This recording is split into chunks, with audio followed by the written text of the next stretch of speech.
You.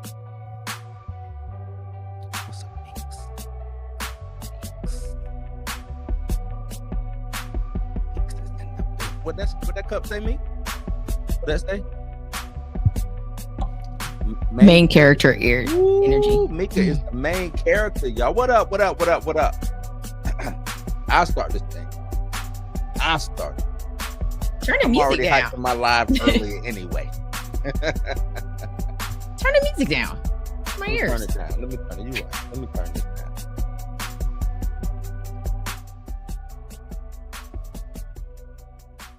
About right there. Right there. Mika, I like that shirt. Hellfire, you ready for the season start? No. You not ready, or do you? You don't no, I don't care. You're not. I don't want to see 30-year-olds running around as teenagers now. Not 30-year-old. Just saying. They up there, huh? I'll represent the Hellfire Club from over here. Don't want to see no 30-year-old. They are about 30. I wonder how they even gonna play that off, man. Because I know what's the black boy name? He is grown. Yeah, that's what I'm saying. Like, how are you? Whatever. He is grown. Mac Drazer. What's up, man? What's up? Fix your damn face. I think you got the wrong mic on too. I think you talking through your pod. Yep. 30-year-old. But I'm excited, man. I just want to see. I'm just ready for it to end, I guess.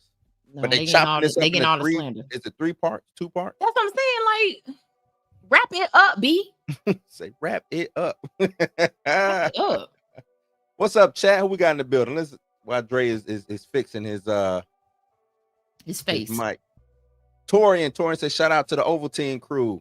Dre, Blue, and Meek also shout out to the chat. Look, man. Look, you better hope, pray, wish that you catch the same age that I catch, and you can move and still be dynamic and do things like me and Mika can, man. I think Dre can get down like that too, man. But you better wish, pray, hope. Ovaltine. Real talk in the building. What up? Hey, Josh. 6 the truth. 6 at Blerd crew. We here. What's good? What up? Mika, you getting the shout outs today. I guess that straightening from last week. Saying. That's straightening from last week. Come in here and don't speak. Kendra in the building. Hey, Kendra. How you doing? Q, what up? Miss Roberta. How you doing, Miss Roberta? No cussing. I'm sorry. Who else we got? Is that Biko? Yo, what up? Say why Dre in the dark, spooky season. It's spooky season, man. It's spooky season. Blue sitting in the dark. What are we talking about? It's spooky season. Ooh. I ain't turning my lights on. No. Damn. Torrance say no Stranger Things slander, Mika. Already happened. Pam, how you doing, Pamela? How you doing? Hold up. Did you say hey to my favorite person? Did you say hey to Junior? Oh, I missed Junior. My bad. Oh. I said my favorite person. I did not mean to. Hey, my favorite person. Oh my God. Junior, what's good? What is good, Junior? Blame my head, not my heart. My bad. Did not mean to skip. My favorite person. Did not mean to skip you. Mika say, hold on, run that back. Run it back. I know that's right. So it is 3 parts. It's 3 parts. Why 3? Just wrap it up, B. Why 3? They gonna get every last little bit of streaming juice out of this. Yep. All the 30. Yes, run them 30-year-olds into the ground. Every last bit. Oh, I'm embraced. I'm good, man. Trust me. Me and my age, we are on one accord. We are good. Well, let me quit lying because the sciatica in his back. But we on one accord. We good. Torrance say, you ready to watch Welcome to Deary? Yes. Oh, yes. What's that? Next week, right? Yes. This weekend. What's today? Today 20th. 26. When is it? Is it the 26th? I think it is. What is it? The 26th. We talking about Ghost Plane. What Ghost Plane we talking about? Oh, Ghost Phone. He said, "Guys, talking about Ghost Plane." I am wild. Yes, the 26th. 26th. Yeah. I don't Ghost. have HBO, so You let me know, Mika. yeah, we're gonna wait till HBO till all the episodes come out, and then I can binge watch it at one time. You let me know. I can get you HBO. You can come on my boat and get on high seas with me, man. Oh man. Jaden Foreman in the building. He said, "I never seen a man come back from the grave and his power was kidnapped." I ain't seen it yet, man. To me, I think is this the new Freddy? No, okay. In my rewatch, just say in my research. No, I'm joking. In my rewatch of Black Phone 2 makes sense because the boy that was in Black Phone had powers, whatever, that he could talk to the dead. So now that the grabber is dead, who Gwen? Finney. Both of them did, because Finney was talking. Remember, Finney was talking to people through the phone. Gwen was able to find him based off of her dreams. So her dreams was makes her vulnerable because normally the dead will talk to you through your dreams. Right. So in her case, she was already vulnerable. Finney is also vulnerable too because he can talk to the dead through the phone. Right. All right, go rewatch Black. I'm gonna have to do a rewatch before I watch the second one. I'm gonna have to do a rewatch. Yeah, go rewatch the Black Phone. Well, I'm gonna have to, I literally started watching it, because it was on Fandango. I mean, it had commercials, but it wasn't like a ton of commercials. And I also wore out. I legitimately fell asleep. I fell asleep when dude was riding down I got early in it. I didn't even get past dude riding down the street in the bike. Yeah. And the van pulled up. That was the last part I remember. Pam said, "What you sipping on?" Tea. Raspberry tea. Raspberry. I'm still sick. I am sipping on whiskey. Not blue sipping too. What you sipping? I have wine. Not everybody. Not folks over here. With the devil's juice. Yeah, I got a little whiskey. Hey, Dre, don't be what? Oh, Dre sipping too. What you sipping on, Dre? You big water. Limeade. Kool-Aid. Big goat. Lemon, lime juice, water, cane sugar. Okay. All right. Okay. I didn't see nothing. Torian, all I seen was the back of my eyelids after a while. Yeah, man. Now, I kind of pulled the same thing you did last night, Dre. I put on Lost Boys last night.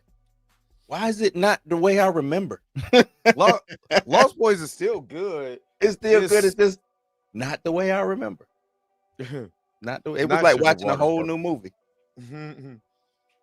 Yeah, like watching a whole new movie.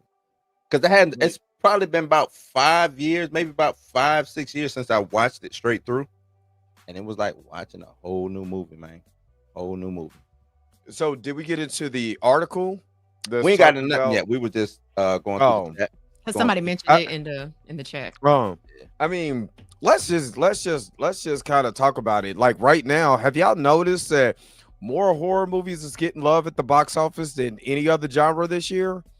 Yeah. What do you think is, before we get into the actual article what it's talking about, do you think it's because of the success of Sinners, or is this just a year that people are tired of, particular genres and is moving towards horror? I mean, hell, even new rock stars move to horror, so do you think it's just that time, or what do you guys think? I think it's because we're getting original horror this year. We're getting a lot of original horror this year, even though they try to sprinkle in, I know what you did last summer on us, which we all know why that did good too, though. It did okay, but I mean, it's I'm saying what I mean by did good. It did what it was supposed to do. Like nobody was expecting it to do Scream numbers, but that's true. But it's on Netflix now, so that tells you everything you need to know. But it's because we're getting original horror. Like people were tired of. I'm not gonna hold you. I'm pretty sure people were tired of seeing superhero movies every single year, and they was like, give us something different, you know. But original horror is winning, you know. Even though I hated Weapons, it's still winning, you know. Sinners, you know, Black Phone 2. I mean, it's doing great at the box office because people love a sequel, and if you can make Black, I mean, and obviously because Black Phone was so good, is the reason why people showed up for Black Phone 2. I have seen good and bad reviews on this movie, but I'm still going to watch it. Yeah, I like what Real Talk said. This horror is best experienced in a large group. I don't think horror has ever died down. I think it got overshadowed by like the superhero, but it was still doing numbers even with Marvel dropping stuff or DC or whatever. Horror has I think to me, horror might be the number one genre as far as consistently making money. I think horror is the number one genre. Especially this month. Let's think about it. Everybody, you know, gets kind of in October when it comes to, or I would say late September into October, because they know Halloween is coming. Right. And Halloween is still I think next to Christmas is one of the biggest financial holidays, just because you have more people, you know, in comic book genre, you always got people cosplaying and you know, in manga, anime and stuff like that. But horror is consistently winning during that season. You're not beating it. You know what I mean? So you got more people watching more horror movies towards late September, October. You got more of an emphasis on that. And then just this year, let's just think about it. Just this year, we got some, you know, not so great horror, but we didn't get bad horror. We actually got really good talked about movies this year. Yeah. You know, I mean, even Final Destination made money. You know, even though legacy, because it's a legacy. Yeah. Right. And that's what I'm saying. Like legacy will always trump. Right. And then you have the original. You have, you know, like I said, you know, we can talk about Weapons to the Blue in the Face, but there is a portion of Weapons that is really good. It just so happened not format to be of Weapons is dope. Like how they the separating of the stories and stuff. I thought that was dope. Yeah, it's just that beginning point of view. Just the beginning. But still, I mean, even when people were having this is what I started noticing when I started paying more attention to horror this year. The crowd, and Real is right. People are having a good time in the movies. Right. You know what I mean? They're just having a good time in the movies. And despite all the politics that's been in the superhero genre, you go to a horror movie, you ain't talking about that. You're in there to have a good time. You know what it is. Everybody's having fun. Everybody's, you know, jump scared, whatever, but everybody's having a good time. And I think that's all people care about. So shout out to the horror community for still having a good damn time at the movies. I think also you don't have to have the most contingent story, like, you know what I'm saying, like the story just got to be just enough to get the killer to kill somebody, you know what I'm saying, like it just got to be just enough. I mean, and even if it is all over the place, you so worried about, you know, the kills and the jump scares and things of that nature that you're not even really, or who is the killer, like with Weapons. I kept saying what's going on. And then once we got to what was who, what, where, when, and why, that movie was fun as hell at the end. You can't tell me that you didn't have a good time at the end of the movie. So that's what I think I liked, is that, you know, you got these movies that gave you some type of feeling. Final Destination, you know, I went to go see Final Destination. You know, I went to go see Sinners. I went to go see Weapons. and they all gave me a different experience at the end, a different feeling. You know, whether I had a good damn time, was laughing, couldn't wait for the killer to get in, you know, to get murdered or whatever, or you know, because I couldn't wait for Glass to get her ass kicked. You know what I mean? I got it in the most satisfying way, you know, or you looking at Sinners, emotional ties that you have with that movie throughout. You know what I mean? You got Final Destination, where I didn't know a penny could do that. You got another movie where you looking at in the realm of in the dog's eyes, everything going down. You know what I mean? That's unique. You know what I mean? So there's unique perspectives and all of that, and they're taking, you know, just like what horror's been doing all the time. Horror is one of the rare genres that they don't care how silly it sounds. They don't care about none of that. Here you go.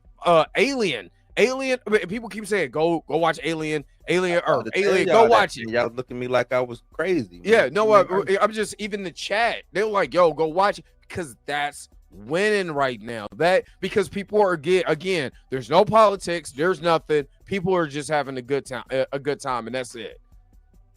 Yeah. Baby Shishiro said, I do not like that movie. I didn't like the first half of that movie. The first half. But man, when it started going, I'm not going, that ended. I don't care what nobody say. The weapons have, I've not laughed at, I didn't even laugh that hard at the Naked Gun remake more than I laughed at the end of that movie. That movie had me in stitches laughing so hard. So I think horror's winning right now. No, horror is most definitely winning. Like, but I think horror is also the cheat code. You know what I'm saying? Horror affects, that's a genre that affects everybody. Kids on up. You know what I'm saying? Horror affects everybody. So it's kind of like the cheat code, and like and like you was just saying, like you don't necessarily need that story to do all, you know what I'm saying? And I can go and get what was the one? The monkey? Boo. You know I know it's boo. I'm just saying I can do a movie like that. You know what I'm saying? I can do a movie about the microphone, the condenser microphone, right? And it'd be a whole horror movie wrapped around the microphone that when you speak into it, it summons a demon or something. You know what I'm saying? Like all types of crazy stuff like that you would never even think of it. Horror can get away with stuff. They could just get away with stuff. I think that's really what it is. Horror can get away with stuff.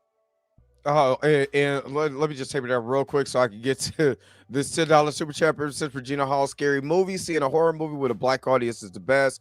You have not lived until you saw A Quiet Place with the cousins. I'm gonna just keep it a buck. I hate going to a crowded movie, a horror movie with people. Stop talking during the movie.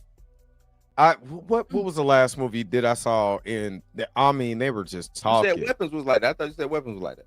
What Weapons was like? Well, people kept when it got quiet and I would laugh, people would look at me, and then they'll start talking through other stuff. I'm like, oh, look at me. It was him that people was talking. Him. That's what you know. What out of all the horror movies, that's the one that was. I hate to say it, it was the most forgettable. You know, but before we get to how forgettable that was, thank you, Toria, for that $10 super chat. I done came up, got my name up. So when they speaking who blinged up, I'm who they bring up. I hate to say it, but I was just thinking about that. That was the one that I forgot all about. You know, I liked it, but again, I'm waiting for it. I'm literally waiting for it to come on digital, so I can watch it and maybe I see or whatever. But I literally forgot about him. That's sad. I literally forgot about him. Yeah, you know what? I didn't even watch the alternate ending. It really depends for me with a crowd, like with a big crowd. It really depends. You know what I mean? It depends on what the movie is. Because I'm not gonna lie, seeing Endgame and Infinity War with a crowd was that's different. Or Black Panther. I'm not gonna lie, that was different. You know, seeing a horror movie like him was crowded. Weapons was crowded. Because Weapons, I was like, ain't nobody gonna watch this. And then everybody named Mama flooded in at the beginning of that movie. I'm like, God, dog. And then we all had a great time at the end. So yeah, I don't mind large crowds when it comes to movies. I just like to go with people because I don't like random people sitting there. I'm not gonna lie. I'm one of those people that don't like a random person sitting next to me and then have the nerves to act like they know me and want to talk. Shut up. I don't know the movie either. And we seeing this for the first time, big dog. I don't know. Not they want to talk to you. They don't nobody do that with me, man. They look at me and they be like, hey, oh, shit, not you. No, what is Tori? You got a lot of cousins? He all talking about with the cousins. Yeah, take the whole squad up there with him. Yeah. What up, Jada Foreman? What's up? Yeah, like I said, so they do have an ulcer. So is it out on digital already? Yeah. It's already been released. Oh, okay. I didn't even know that. And that's sad.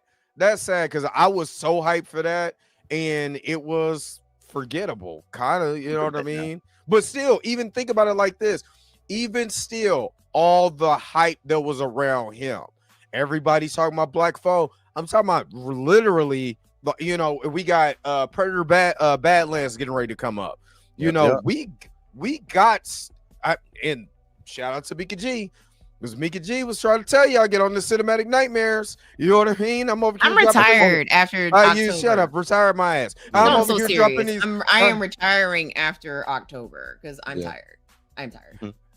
Cinematic nightmares will be back after these messages. I'm retired. Retired. After October, I'm retiring. Right. I'm tired. So anyway, Cinematic Nightmares will be back after these messages. But no, what you Predator Badlands? What else? No, I don't want to talk about. I don't want to talk about nothing. I'm trying to pay attention. I'm trying to take mental notes. It was something. It was another movie I'm waiting on to come out. Another horror film. I just can't think of it. All right, it did Torian again with the $5 super chat. The piano falling on that kid and Final Destination Bloodlust had me and all the cousins going crazy. What is up with you and the cousins? Nah, I ain't gonna lie. That kid made me want. Oh my God, I didn't like that kid, and I thought that was real. Gang bang, gang bang, gang bang. You are truly amazing. Thank you for your super chat. Gang bang, gang bang. I felt like Anakin Skywalker looking at the younglings. I wanted him to go. That's crazy. Yeah. So, what other horror movie? That's what I'm trying to think. I know it was something else I wanted to watch. Because like I said, Black Phone. I think I talked to Mika about Blackfish. She was like, "You have to go watch it, though. You have to." Yeah, it's good. It's good. I had my reservations at first, but it was good. It was good. I was like, "Who?" They just got this kid locked up in his room with his phone, and that's what this. See. Spoiler warning. That's on the what you call it. That's on what? Trailers. That's in the trailers. Oh, you're talking about the trailer. Yeah. Oh, okay. I thought you were talking about the Wolfman. Mika didn't like Wolfman. Like Wolfman, like she ain't. I mean, that stuff was trash. Wolfman was underwhelming. I'm with Mika. It was underwhelming. It could have been better. What was more? Okay, let me see. What was more hyped and underwhelming, Wolfman or him? Him was way more hyped than Wolfman. way more hyped than way. And I was definitely not hyping Wolfman like they was doing him. No. Right. Like every other, I ain't gonna say every other day, every other hour, Marlon Wayans was hyping up that movie, and I'm like, all right. I got to give him his props. So he did promote the hell out of that movie. Yeah, he promoted the hell out of that movie. So I'm gonna give him his props. You said Wolfman is good for sleeping. It is. It's that bad. It's just slow. Like it's slow. It's a slow burn up until the end. Then once the end happened, you already kind of figure out what it is. That's another thing too. It's like, and it wasn't even a real wolf. Like it wasn't. It's not the wolf from Silver Bullet. Nah. No, not even Michael Jackson's wolf. The Wolfman from the black and white look better than that atrocious thing. So you talking about the Wolfman from the Monster Squad look better than him? Yep. And that Wolfman's got nards. What up, Rico? Yeah, nah, they didn't do the best. They didn't do the best with let me ask you this. Do you think that, and this is I know this is most depth. I mean, it's a question for both of y'all. Mhm. But do you think that horror does need to go back to practical effects instead of just being so heavy on the CGI? It depends. That's what I'm saying.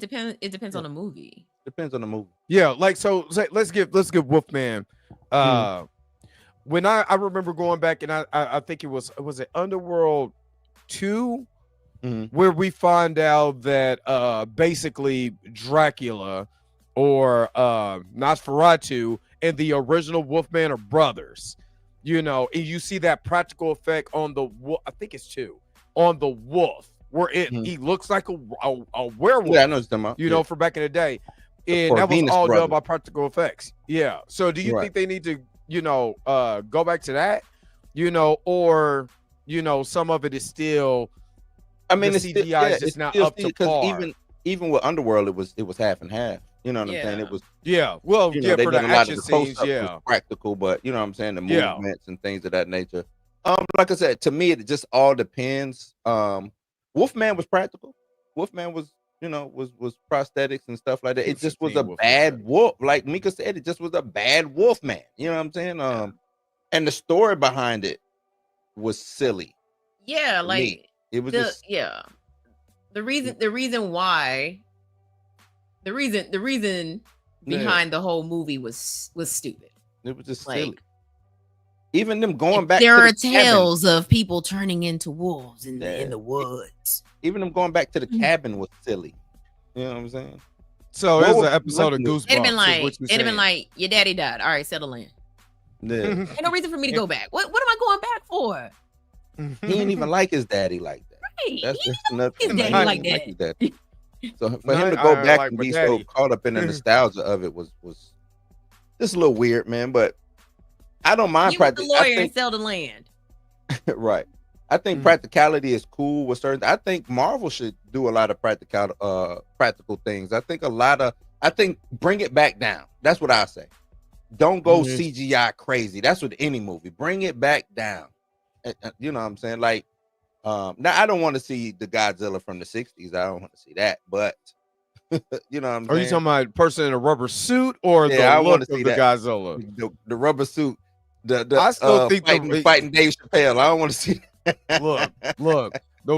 Even if you look at, even though it was CGI for the for Godzilla -1, because the budget was so small, the CGI was amazing on Godzilla, and they made a lot of money. They made a lot of it. I mean, because we all like Godzilla. Godzilla could be in a rubber suit, he could be CGI, he could be whatever. You're still, if you're a true Godzilla fan, you're gonna watch it. You know what I mean? So you know, again, I don't mind Godzilla because it's nostalgia. Then you go back to the nostalgia effect. If you do like this is what I always said. If they ever do TMNT, if they do it all, if they do a continuation like if they do the last Ronin, but they do it a continuation of the 1990 TMNT rubber suit turtle look, you could do rubber suit and CGI, kind of like what they did with Deadpool, with the eyes emote and all of that, and you can still have something. You know what I mean? But that rubber suit, the Turtles rubber suit, was like, that was damn near perfect. You know what I'm saying? That was most definitely. Even 1 and 2. Even 2, you know what I mean? Because they cleaned it up, and they were able to have better, you know, in a better sound stage. It was able to work the mechanics out a lot better than 1, but still, it's still perfect. But you can still have a perfect, you know, if you do, I believe in horror, especially giving him. Let's go back to him. You got some of it was like the fake blood, and then you got the real blood. You know, you got the scene like, come on, dog. Like, I know what you're trying to go for, but it's a little, you know, too little, too late, and you could just use practical effects. You know, I told you I love the Devil's Rejects. You know, I love what was the first one? A House of a Thousand Corpses. Because it's just, like almost, that reality. What would this happen? Man, a lot of this stuff, I need that kind of, feel again. And like I said, Sinners gave me that. I think you'll get that once Jim Carrey puts the glove and the sweater on to become Freddy Krueger. I think we'll get that. He's not going to be Freddy Krueger. Honestly, Ethan Hawke would be a better Freddy Krueger because his well, yeah. But I'm just saying he would be. Matter of fact, Johnny Depp would be a better Freddy Krueger than Jim Carrey. I don't want to see Jim Carrey as Freddy Krueger. Who thought Jim Carrey to be Freddy? Like why? And that was the director from 4. What was that? Dream 4 is what? Dream Warrior? Dream Masters. He talking about. Yeah, I did hear that Jim Carrey about to play George Jetson. Yeah, no, that's gonna be fire. I think that's gonna be fire. Then we talk about. No, I don't think that was it. Because I was gonna say the Jetson movie is long. To me, is long overdue. A Jetson movie. So I'm surprised it's been. What? Hold on, can I raise my hand? No. Who asked for that? Oh, that's money, dog. For Jetsons movie. That's money. They need IPs, man. No. They Who need asked money, for dog. a Jetsons movie? Jetsons, dog. Me. Nobody's I put that in the watching. Dropbox. No Anonymous. kid. Hold up. Out of all Anonymous. the remakes and all the stuff that's nobody's watching anything of the Jetsons. I bet you Jetsons go. I bet you it go. The crowd for the Jetsons are now getting Rudy Tooty Fresher Fruities for a discount. Nobody's asking for that. And if you're telling me stop hating, you're part of the Rudy Tooty Fresher Fruity crew. I bet you it goes, Trey. I bet you it goes. And I believe it's gonna be it'll be cheap. They should have did the Jetsons when they did the Flintstones back in the day. On that. I do Nobody's agree with that, but that's what I said. It's long overdue. I think they're going into that. What Jetsons is what Hanna-Barbera. I think they're going into that Hanna-Barbera vault and seeing what.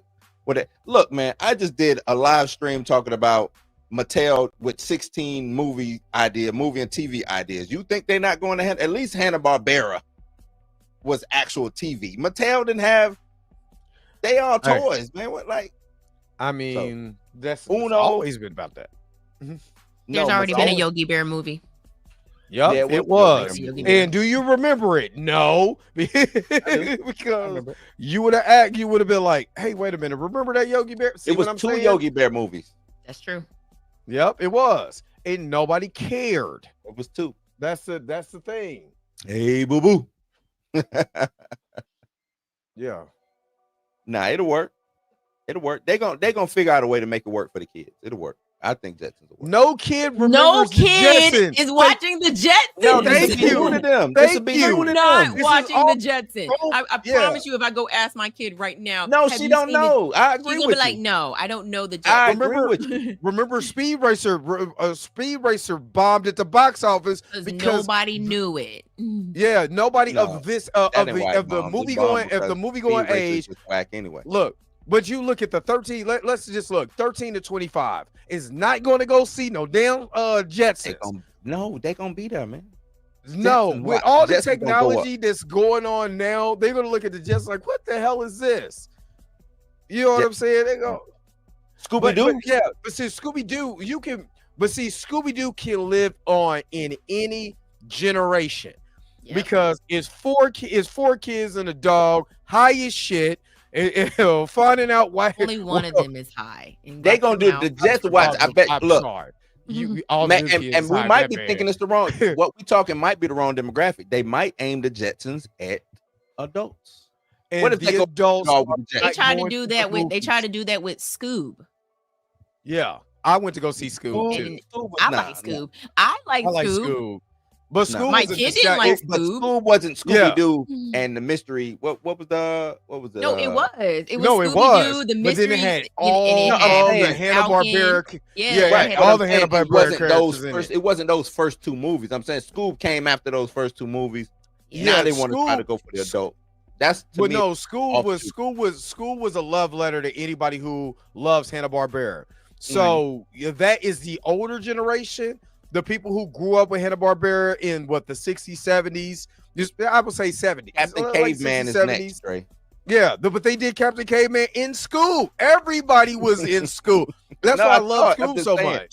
That's that Captain Caveman. What was the what they did the race? What was the name of that? Wacky Racers. They Yeah, were in. Wacky They were in Racers, yeah. Scoob. Yeah, I They know. were I'm in just school thinking of every- all the Hanna-Barbera things that they probably pull out their behind to do. Why? Yeah, it's just like I said, something like because there's legs there. Scooby is still, you can still find Scooby merch right now. When the last time if you went to the store and they had Jetsons merchandise? We about to start it. Watch. Elroy finna go off. Elroy about to go platinum in these streets. I get you. I mean, the Jetsons, you won't hear nobody talk. No grifters talking about it. It's Rosie all Robot. white. Rosie the robot about to go off. AI too. Rosie the robot. Oh yeah, it's about to go off. That's what I'm saying. Like, you can't do the Jetsons now because everything that was in the Jetsons, we pretty much have now, except for like flying cars. We don't live in the sky. Yeah, we don't have. Our suitcases don't turn into cars. We don't have to put the little pellet in the microwave and make a whole dinner meal. It's a lot of stuff. You know what's funny? They did that in Back to the Future. No, I know. Space. They did. Space Go. Hey, look, Space Goes Coast to Coast used to be my show on Cartoon Network. That used to be my ish, boy. I would rather, you know what, Torian? Lloyd. I would rather see Gargoyles live action than I would the Jetsons. Now, Gargoyles is long overdue. Yeah. That would definitely have to be I mean, you could do practical and CGI with that movie. I mean, we got He-Man coming out next year. Yeah. But people were saying they kept He-Man alive though. But He-Man is but let's be real. He-Man is alive for infamous reasons. Because that meme that went out with him doing this and the rainbows, and they kept him alive for the wrong reasons. Skeletor is giving advice on life. That's right. Until next time. So you know what I mean? It's for the wrong reasons. But they're saying this movie. I was watching John Campia. And they're talking about that movie is on the same level as like Lord of the Rings, which it should be. You know what I mean? So yeah, the new He-Man is on the level as far as the tip and scale is Lord of the Rings. So I got my issues with and I'm a huge He-Man fan, but I got my issues with He-Man. Yeah, kids. Unless they make that money now, if they make the Jetsons rated R, I'm all for it. But that's what I just said. I think that I don't think they're gonna aim at the kids. I think they're gonna aim at the adults. I really do. I think they're gonna aim at the adults. If they have the Jetsons cussing, boy, it's gonna be so many 70-year-old. They're gonna go to Fox News and be like, "This is woke." Got my George Jetson cussing and all of that. Yeah, Wednesday is a good example of an old IP coming back to life and doing good. But you can do I'm a who was checking for Addams Family? Everybody. The whole cartoon. Yeah. But prior to this, Wednesday coming out. Wednesday even came out, there was a live action Addams Family movie. There was not one but two Addams Family movies. So people are already invested in the You talking Addams about Family. back in the 90s? No. It was like what, recent 2020? Addams Family. Those are there were two cartoons that came out. Yeah, I think 2020 was the last. They were cartoons. I remember the cartoons. Did they do anything? Yeah, they had one in the 90s, and then they came back in like 2020 and stuff like that. But Wednesday, like the Addams Family again, because it's gothic horror, you could plop that in whenever. You know what I'm saying? Just think of the Addams Family being plopped into the 90s when you're starting to hit the height, when you're starting to get into grunge. You're starting to get into the more goth look. It came literally at the perfect time. So yes. What about Riverdale? Why are you talking about some Riverdale? I mean, they did Archie. They did the Archie. They did the Archie. They took the Archie comics and made it darker, right? And that's why it worked. That's what I'm saying. It wasn't made, to attract kids. It was made to attract young adults. Right, but that's what I'm saying. I don't think the Jetsons is going to be made to attract kids. Because everything that y'all saying is 100% true. Everybody who rock with the Jetsons, they ain't even on Ovaltine no more. They in the rocking chairs on the front porch. You know what I'm saying? Like they on that type of time. So I can see them exactly maturing. That's what I'm saying. So you're gonna go watch it. First of all, most of the kids don't even know that sound. The sound of the car flying. Think of it like, what is this? And let's be honest. Even though that technically Fantastic Four had a Justice type element to it, it still didn't do as what it did better than the previous Fantastic Four movies. But no, everybody was like, I like the 60s aesthetic, but you didn't hear young people talking about that movie because it was not needed. I hate to say, in Fantastic Four, and you think the Justice is was not needed. And do you think the Justice is? Because it's the same thing. It's the 60s aesthetic. Yes, you're gonna have the beautiful. Now, again, WandaVision did it better. You know what I mean? But you have the 60s aesthetic. Unless this mug is unless you got Jim Carrey just doing Jim Carrey things, and Jim Carrey is the lead of this, and there's heart and emotion to it to make the younger audience go watch it. Ain't nobody watching just that. Don't go. I'm just telling you now. What was the movie where they repoed Jim Carrey's front lawn? Dick and Jane. What was? Yeah, nobody cares about fun with Dick and Jane. Nobody's thinking about fun. You the only one thinking about the only one. fun with Dick and Jane. All right. My bad. Yeah, it's got to be the 60s. But even they crossover with the Flintstones, nobody cares.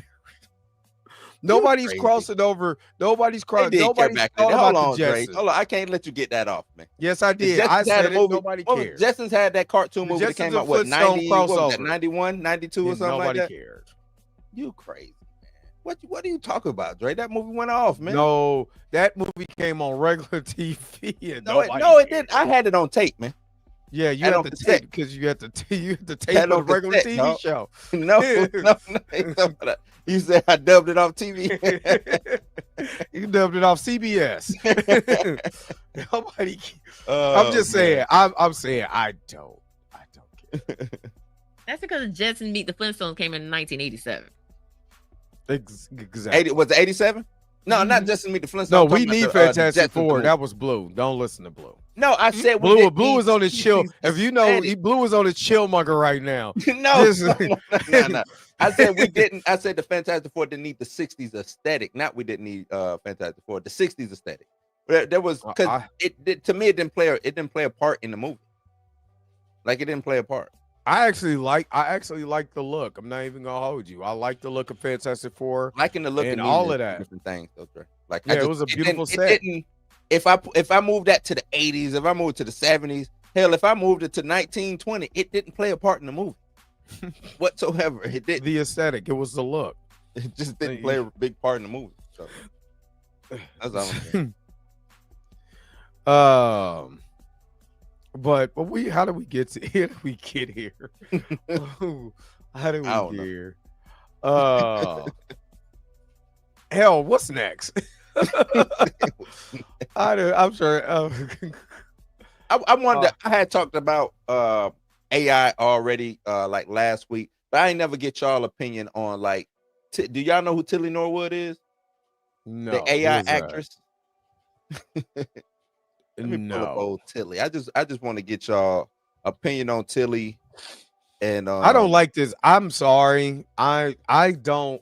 There's something that's nefarious about AI that I don't like, because they're making it. If you're not paying attention, they make it so good. They're literally. I'm trying to tell you, They're gonna take away that the little Sora, the little thing, and you gonna be committing crimes, and they gonna be arresting you, and you wasn't even there. You know what I mean? That's how good AI is. It don't look as good. It AI it looks good, but it don't look that to me anyway. All right, give it. I mean, hell, remember now, Tilly and Tata look good, but only in that setting. Like I don't know. Y'all ain't seen Tata neither. I don't even know who these people are. I don't. I'm sorry. I don't like this because I think they're going to use it for nefarious means. And I could be an old man, yelling at clouds. It's definitely going to get used for nefarious. That's yeah. I don't like it. I would go. That's the human way. That's the human way. Come up with a something that should be good for humanity. It's going to be that one dude who's going to find out how to turn it into the nuclear bomb. That's just how it is. Yeah, I think they're just gonna use it and to try to fool people into different stuff or whatever. And I mean, nah, I don't. And then what? Are you pulling up an article right now, Blue? Yeah, I'm trying to pull up the article. I don't. Mika, what you think? I don't like the AI shit. I'm sorry. I just seen Tupac, Malcolm X, I said, hey, Martin Luther King, it was still funny. Martin Luther King Jr. and Muhammad Ali was at Monday Night Raw as a Nation of Domination. No, I don't like that. I think shit. I think you need to disable my ad blockers. I know, man, my bad. I think I don't like that.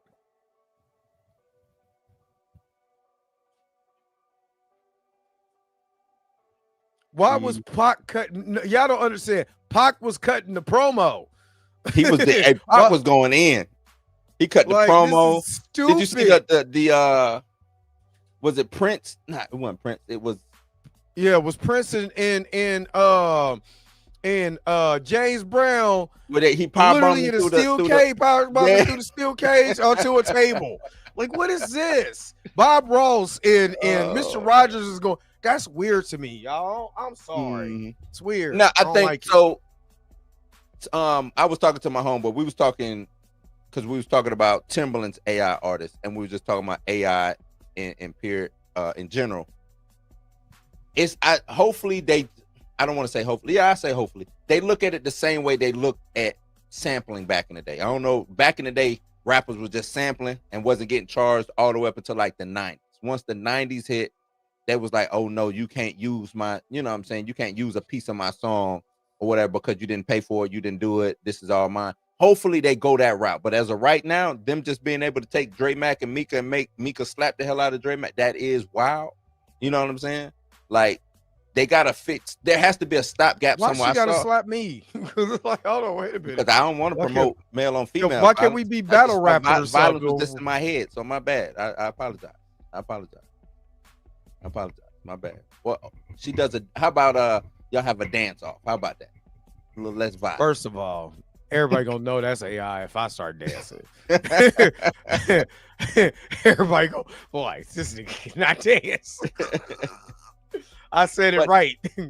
But like because the line to me, the line is using, because I talked about this with Timbaland's artists. Dre, you rap, I rap. Shit, Mika, you act, we act. You know what I'm saying? Like taking what we do as actors or rappers or musicians or whatever, stealing our stuff and making the AI learn how we do it.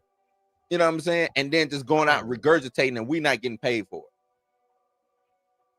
You know how Denzel has a certain style of acting, right?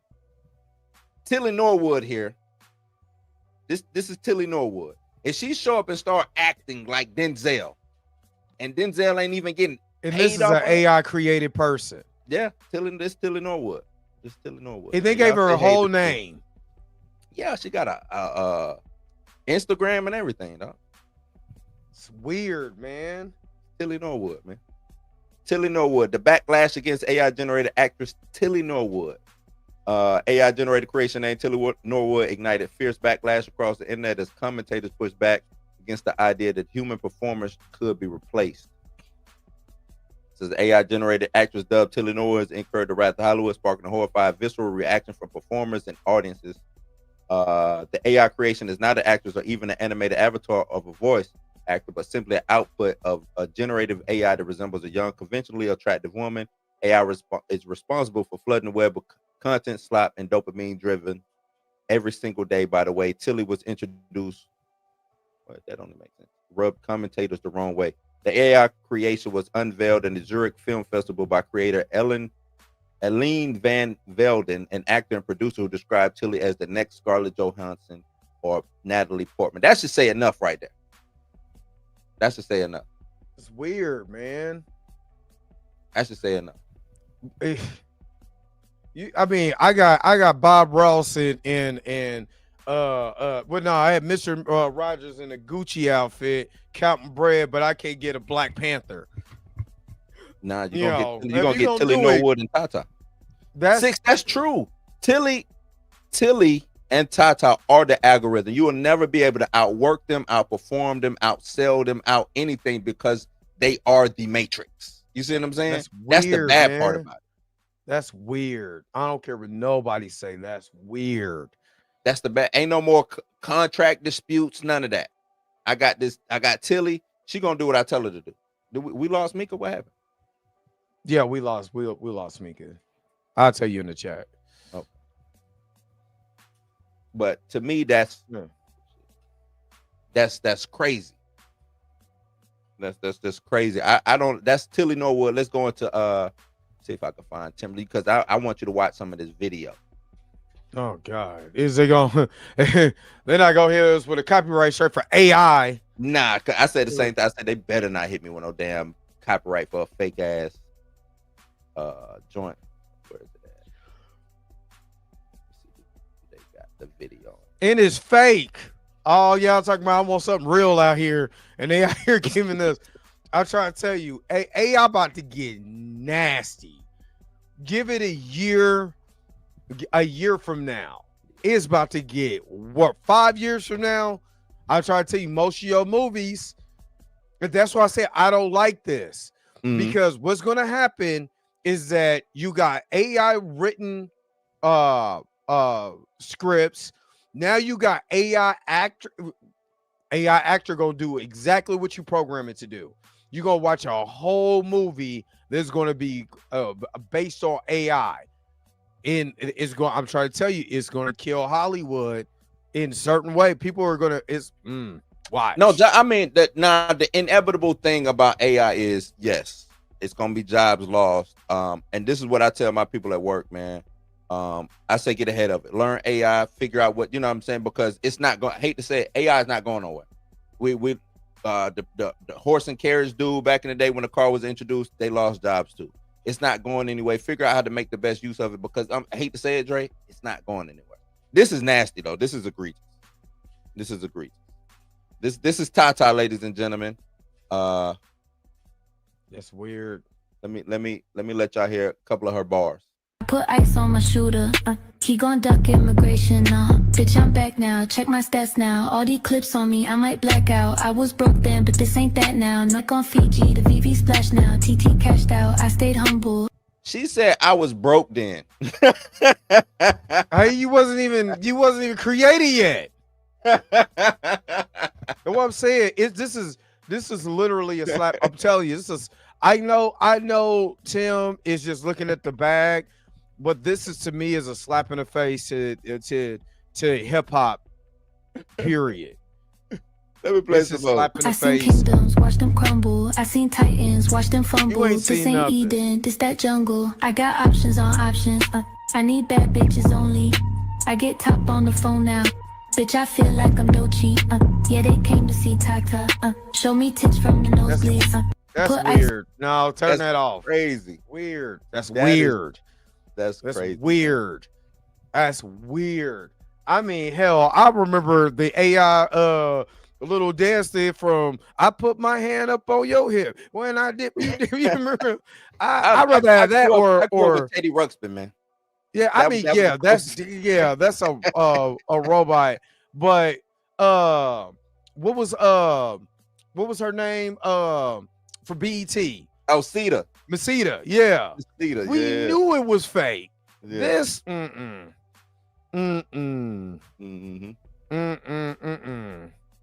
Nope. Baby Tashiro, that's weird. That's weird. And no, I don't like that. I don't like that. I don't like that. Ain't going nowhere, Dre. Ain't going nowhere. That's Timberland's artist. Because the horrible thing about Timberland is all summer, couple months leading into the summer, he was having people send him music. And he'll send me, you know what I'm saying? That's how they gonna steal your music. And that's what he did. He was stealing people. He was stealing it so the AI can learn it. That's weird, man. That's crazy, weird. Man. All right. The Matrix and Terminator. Not the Matrix and Terminator. And I'm just saying, you're feeding I don't. Not Matrix and then people gonna be. Then they're gonna find out a way where we could digitally download your consciousness into this AI. And the AI is going to be able to, you're going to live in an AI world forever, and people are going to be dying to. I'm trying to tell you, it's going to get weird. It's going to get very, very science fiction-y. It's going to get very, very. We already did it, but because I'm in, you know what I'm saying, what I do for work, I'm kind of in that field a little bit. You know what I'm saying, robotics, things of that nature. We've been dealing with AI for a long time. I would say probably about on average, when did the iPhone and all that come out? 09? 2000 8 or 9, 2008. Because I got to T-Mobile, we just we was getting ready to introduce the first Android phone. So which was to compete T-Mobile, with the T1. I forgot the G1. The G1. So since the inception of like Google, you've probably been working with AI on a certain scale, on a certain level. Yeah. You know what I'm saying? And they've been documenting, and they've been stealing, they've been, you know what I'm saying? Like they've been taking all your, that's why when you know, you might say something and then an ad pop up on your phone from something you said, that's AI. That's AI. Yeah, I know. Look, I was looking for a used car, cash car, and then every single used car lot started popping up in my feed on Instagram. So yeah, they also to get all your information about what websites and stuff like that you're using and all of that. So Stamina say 07. 07 first iPhone? Yeah, 07. Yeah. Okay. Yep. But even before then, you still had, like, before the iPhone, you had the Palm Pilots and the Blackberries, Blackberries, all of stuff like that. So yep. But yeah, the AI is wild, man. It's a different beast out here. Different beast, y'all. The only thing I can say is y'all prepare. It ain't going nowhere. Prepare. Try to AI proof yourself as much as possible, man. As much as possible. That's the only thing I can tell you. AI proof as much as possible. Learn it. See how you can implement it, how you can use it, how you can be a part of it, because it ain't going nowhere. Ain't going nowhere. So, but yeah, what's up? Google is basically, it is Google is Skynet. Trying to tell you. All right, the machine's gonna be working for us. We're gonna come to work and be like, you ain't got no job. AI took it. Yeah. It is old Skynet. Look, Miss Roberta, I can't even put my AirPods in while my AI talking to me about what new email I got. And then when I say something, they be like, excuse me, you want me to repeat that? Call Blue? I didn't say that. Now AI is still stupid, because I think the stupid people who is like teaching it. I think that's what they learning from. They learning from the stupid people, man. Yeah, baby Tashiro. Yeah, trying to tell you, there's just something about, we already talked about, using somebody's voice. And look, I'm gonna be honest with you, AI looks better than CGI right now. So I can't give you that one, Dre. This has been bad stuff. No. It's been bad. No. There's certain CGI. I mean, there's certain AI that I've seen, unless they biting into something, or you kind of see in the background that the letters don't match. There's some AI that looks better than CGI, because sometimes CGI you can just tell it's CGI, look janky. You know what I mean? And and it just looked janky. You could just tell. It's like, yeah. I mean, using Fantastic Four, the baby was looking weird. You know what I'm saying? In certain scenes, like that baby doesn't look like that. You know what I mean? So I'm just, I don't know. I'm not.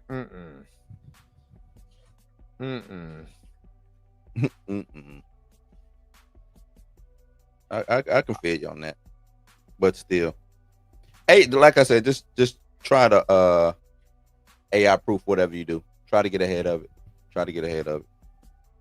Yeah, I'm not fooling with no AI. I'm not fooling with no AI.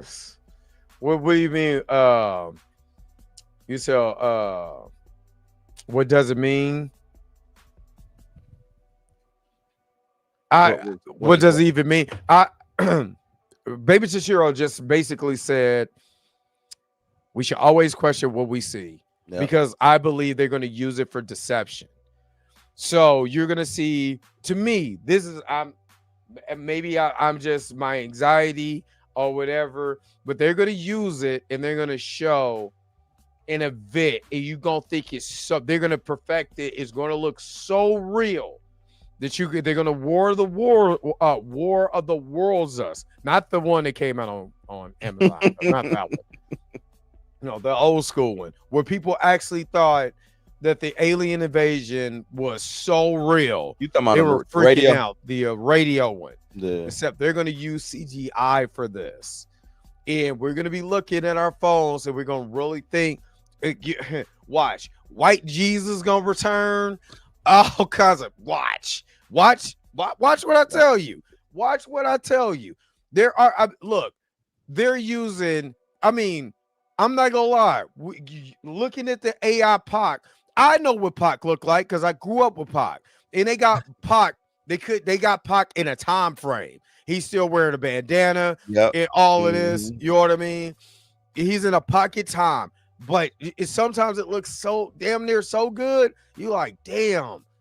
You know what I mean? Like, nah. I guess in my head with stuff like that, since I know that now, Tilly might would have got. Like if I didn't know nothing about Tilly might get. You know what I'm saying? Pac, Martin Luther King. Yeah, I know. I know they not real. So in my mind, I'm already like, this fake. Yeah, but just fake, but it's fake. You know what I mean? But just think about a real event. I mean, event that they're creating with AI to make it seem like it's real. And they got it so, you know what I'm saying? And they're not using celebrities. They're using normal people. You know what I'm saying? They're not interviewing babies on the street.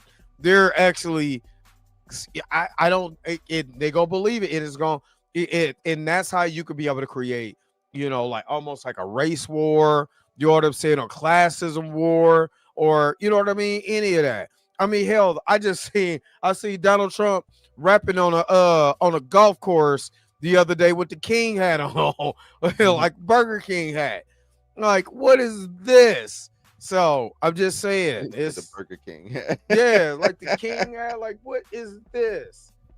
So I'm just saying, I don't trust it. I'm sorry. I just don't trust it. And, you know, I don't know. Maybe I'm just being, no, because this is America. No, I'm not being hyperbolic or whatever. There's just too much stuff that didn't happen in America to make me believe they wouldn't do anything with AI, would they? Man, yeah, no. okay. You know they're gonna do something with AI. Just not yet. They ain't ready yet. They ain't there yet. It's coming though. But I know it's real life. But when you could push the agenda so much that you believe it's real, I mean, hell, you know what I mean? Hell, whatchamacallit, Torian had that story about the AI dude who got kidnapped. Couldn't find out he was AI generated. Like, it's stupid. Super, and people really people believe it. Oh man, that's crazy. Now with when Tupac was was leading the Nation of Domination, I ain't gonna lie, they had Tupac's voice out, everything. So I'm like, what is this? Why is Tupac there? Man, the AI don't look it. And like I said, maybe because I just know, so my mind is just saying fake. You know what I'm saying? So I just see every bad detail in it. But I feel what you're saying. Somebody who don't know Pac, or you know what I'm saying, they can think. Just think about it, because we do. We're old enough to remember Pac. Think about these kids. I'm not talking about people who's been around before, AI, the way the advancement in technology is now. We're talking about young people who grew up in this, or who is growing up in this, who don't know any better, or who can't tell them because they didn't grow up. They don't know that. He's just a dead dude to them. You know what I'm saying? They don't know the significance and stuff like that. That's a dead dude playing a dude. Yeah, like they don't know the significance and stuff like that, of said person. That's why they think it's funny to use Martin Luther King, for these AI stuff, or Malcolm X or our black leaders. Like, that's nothing funny. I'm sorry. To me, there's nothing funny about that. To me, it's like, why are we doing that? I don't see the same thing with Teddy Roosevelt. I don't see Teddy Roosevelt coming down to Monday Night Raw. I don't see. Well, I ain't seen that, but I've seen some of their stuff too. I've seen some of their stuff. I mean, maybe because I'm in the black algorithm. Yeah, and they out here tripping. I just seen some of their stuff. So it's all over the place, man. Yeah, I can tell. I've seen Abe Lincoln do some shit. I done seen George Washington. I done seen some wild stuff, man. It's weird, man. I'm sorry. That's weird to me. Like I said, that's weird. I don't know about the AI, and I get it. What Timberland is doing, because he's just looking at easy money. I don't get it.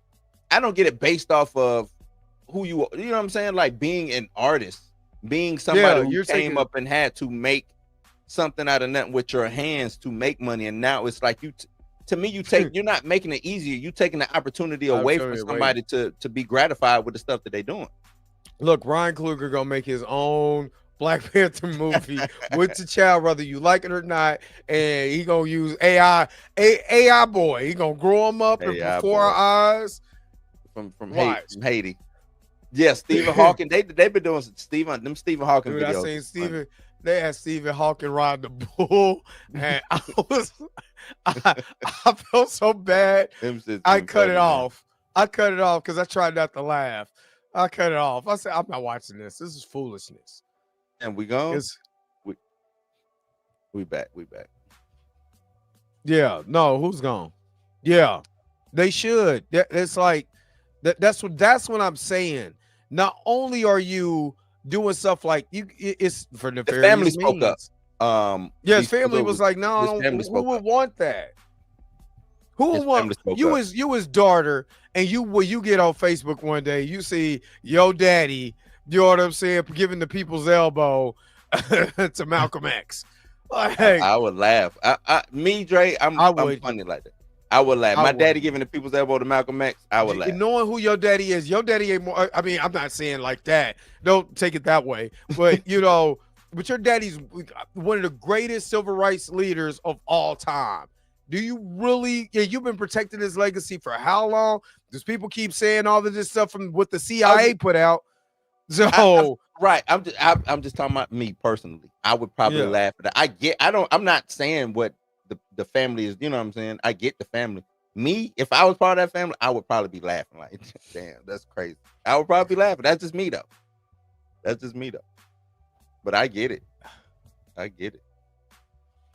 Totally get it. I think I need to find the black folks. Stuff. I totally agree. I'm just saying, if my daddy was Malcolm X or Martin Luther King or whoever, and they, you know what I'm saying? Like, especially in the sense of parody. You know what I mean? Like in the sense of parody. Now, if they had, they do those the Martin Luther King flyers Yeah, I with the hate gold grill and all. always hated Now that. that's With me, the that's waves, he got a gold yeah, grill. He's that's sitting there wild. like, He surround yeah, that's nah, that's wild. But on some parents, what if he win? What if Malcolm? what if you he know win saying? what? What is he in, winning? in the Hell in the Cell match? If he the winner.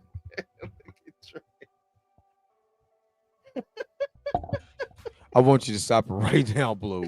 I want you I'm to just stop saying. it breaking Stop right what? now. If he win, Right what are we now. saying? Stop. What am I stopping? Stop it. Yeah. I'll back up. We're not watching let me Martin ask Luther you, King in the Hell of a Cell. What's the difference in when Animaniacs and all them used to parody Prince and Michael They were Jackson? alive. So you saying because of death is what you're saying? Yeah, they're dead. Yeah, it's just a mirror in what they're using it for. You know what I'm saying? Because they are dead, and what they're using it for is mine. Hold on, y'all. Hold on. I got checks. I'll be right back. Hold on. Blue, hold up. Let me see what y'all talking about in the chat real quick. Let me see. Parody, Parody, stamina, like being funny, like not in disrespect, just being funny. You know what I'm saying? Let me see. Yeah, the Kings told them to stop. Yeah, they told them to stop. People's elbow, stone cold stunning.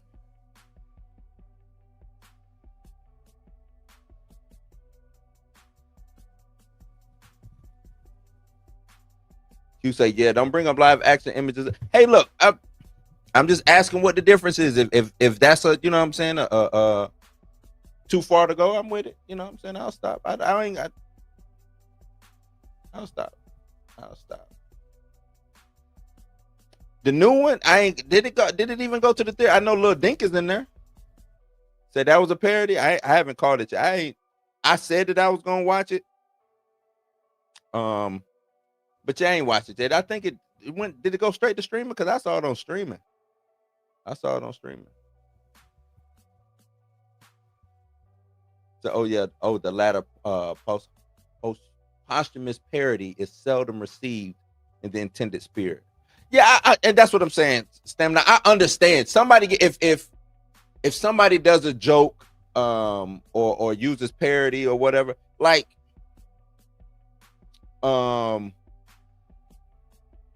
because and I'm not trying to I ain't trying to say it to be funny or nothing, but like, you know, we got I don't know if y'all know about Harriet Tubman, Demon Hunter, right? That's Harriet Tubman hunting vampires. Is it because she's shown in a good light doing a good deed and hunting vampires? You know, it's still fake, you know what I'm saying, made up. Is that okay? You know what I mean? We got what was it? What was the one with Abraham Lincoln vampire hunter? You know what I'm saying? Like, we get stuff like that. Like, stuff like that has been happening for a long time. You know what I'm saying? Whether it's live people or dead people. But I understand. I'm not saying, hey, let's go all out and just, you know what I'm saying, make parodies of dead people. I'm just saying, tell me what's too far. And if it's because it's dead people, then, you know what I'm saying, if those people have passed or whatever, you know, I back up. I don't have I'm not trying to, that ain't a hill that I'm gonna die on. Like, oh no, we should still be able to do that. Like, that ain't a hill that I'm trying to die on. I'm just asking a question because I want to know, like, what is what if let me ask y'all this. What if the King family says it's cool to do as long as we get paid for it? You know what I'm saying? And let me ask y'all this. Is that a First Amendment violation? Because I saw some people talk about First Amendment violations. First Amendment, if especially, how are we looking at AI? Are we looking at AI as art? what are we looking at AI as? You know what I'm saying? I think that's kind of like the real question. What are we looking at AI as? Is it art? So if it's art, I mean, people do pictures of like Basquiat. You know what I'm saying? People do pictures of people who passed. We still get Stan Lee showing up in you know, either whether it's animated or art. You know, artists to draw Stan Lee or something. You know, we get stuff like that. That's all I'm saying. That is all I'm saying.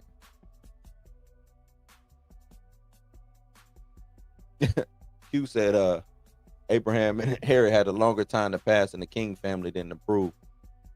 I mean, right, but that's what I'm saying. Once the family didn't approve, I'm not fighting the family to say, hey, no, you know what I'm saying, we should be able to do that. That's if that's what you think I'm saying, that's not what I'm saying. I'm just saying, you know, what is the line? Is it just don't parody somebody because they passed? I mean, they did what they did, Bruce Lee. Bruce Lee passed and they was making movies about Bruce, you know what I'm saying? Like Bruce Lee, the dragon such and such starring Bruce Lee, but they just spelled the name differently. You know what I'm saying? Like we do stuff like, and I'm not saying that that's right or wrong, but we do stuff like that. That's all I'm saying.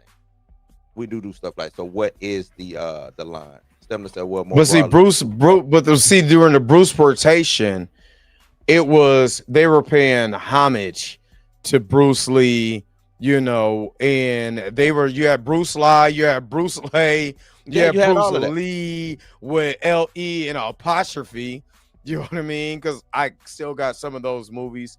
But when I think, for one, is, let me ask you this. Is who you're using, okay with using it, and it's because it's AI, so it looks damn near real.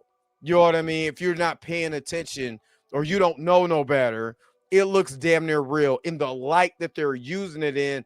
It's not like Robot Chicken. You know what I'm saying? This is weird. Were you using someone who doesn't saying look if it was like more cartoony, it would be okay? Is that what you're saying? I mean, they do the death battle. They've done death battle. Yeah, that's what I'm saying. That's what I'm saying. When you're using toys like they do on Robot Chicken, or you know what I'm saying, or you doing in the cartoony type of way, they're not using, you know, a civil rights leader in the way that these people are making AI. You know what I'm saying? Now I understand you was talking about the Harriet Tubman Demon Hunter. That's a story. That's a comic. You know what I'm saying? That's damn near good. And look at it's not like she's not fighting for freedom. Yeah, it ain't like she ain't fighting for freedom. She just so happened to be fighting demons on the way there. You know what I'm talking saying? About in the essence of just using the person. Is it using a person? Is it how we're using a person? That's what I'm saying. How we're using a person. You're looking at the time frame of this person. We still got videos and pictures of, you know, Martin Luther King, Malcolm X, you know, Bob, you know, using Bob Ross. You know what I'm saying? Using Mr. Rogers. You know what I'm saying? And, you know, using all these particular type of people. And it's the way that they're doing it, you know, and yeah, you know, it's for laughs, it's for shits and giggles. I get but that. That's what I'm saying. It's just for laughs. I don't. Yeah. Are you saying that it diminishes? Yeah, who MLK is and who Malcolm X is? Yeah, I mean, because people don't know.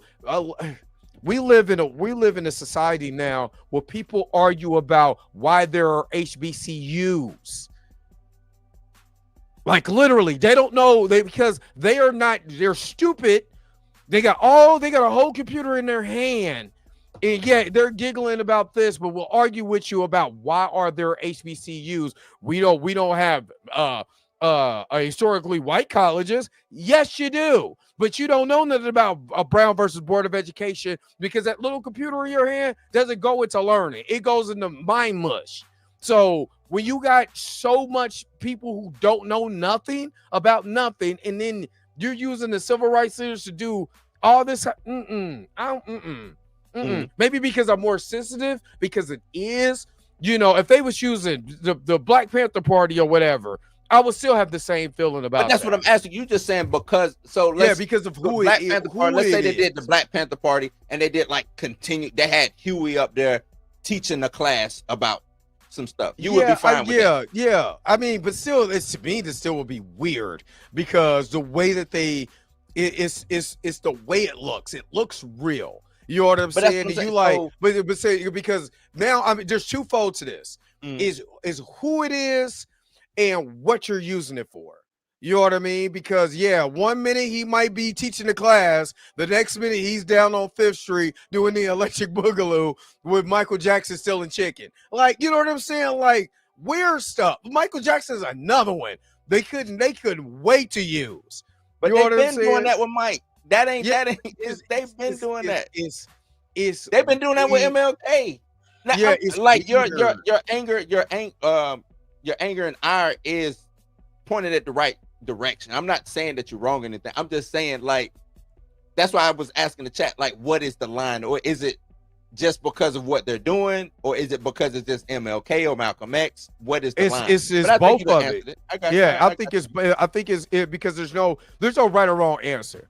You know what I'm saying? And you know, when it comes to the civil rights leaders, who's again, I have to fight with people online who keep bringing up stuff that came out and again, all this technology in their hand right now, a whole small computer, a whole small laptop, don't want to learn about COINTELPRO and how they use, you know, false information to diminish what these particular type of people are, you know, their legacy and their history by making false allegations. That ain't going nowhere, Dre. Yeah, but I'm just saying, people. There's so many people who don't want to know, or who don't know, or who are afraid to know, or whatever. So they repeat garbage.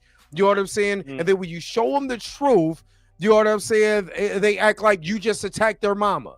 You know what I mean? This is why you got Steve. That's why Stevie Knight. This is the main reason why Stevie Knight couldn't win a debate versus somebody who I'm not saying that I would just know that he's, you know, on the same realm as Rizza Islam, but just knowing what he knew, Stevie Knight couldn't do anything because they don't know it. You're you know what I mean? And it's a teaching moment, but this is the reason why. You know what I'm saying? So I you know, I don't want to diminish, you know, what our civil rights leaders already did for us, but I don't want to diminish their legacy because I'm laughing at them being at the Royal Rumble versus Hulk Hogan. You know what I mean? Did you laugh at it? No, I was like, I think it's weird, man. I'm not gonna lie, it's weird. I don't want to, like, I was watching the baby one because the baby is it's not. I know that's not real. Babies ain't gonna be talking in Gucci outfits, talking about, you know, why my mama breath stink. You know what I'm saying? My mama breath smell like you know, earring backs. You know what I'm saying? So, you know, that's different. When it comes to real people, I don't know. It's just Understood. I don't know. It's weird to me. It's weird. I got you. He said, okay. Yes, idiocracy is for real. Idiocracy is at its all-time high. Now, I just never seen so many people that go online, they don't know nothing from nothing, and literally got a computer in their hand. I don't get it. It's all about, but that goes back to the tool. Yeah, that goes back to the tool. So what are you using the tool for? I tell my daughter, my son all the time, you walking around with a whole, you walk around with the world in your hand.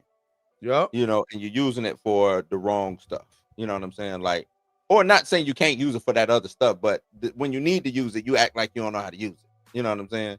That's the whole thing. I get what you're saying when it comes to the AI. I think it's weird to, you know what I'm saying? AI is it's only gonna get worse. That's what I'm saying.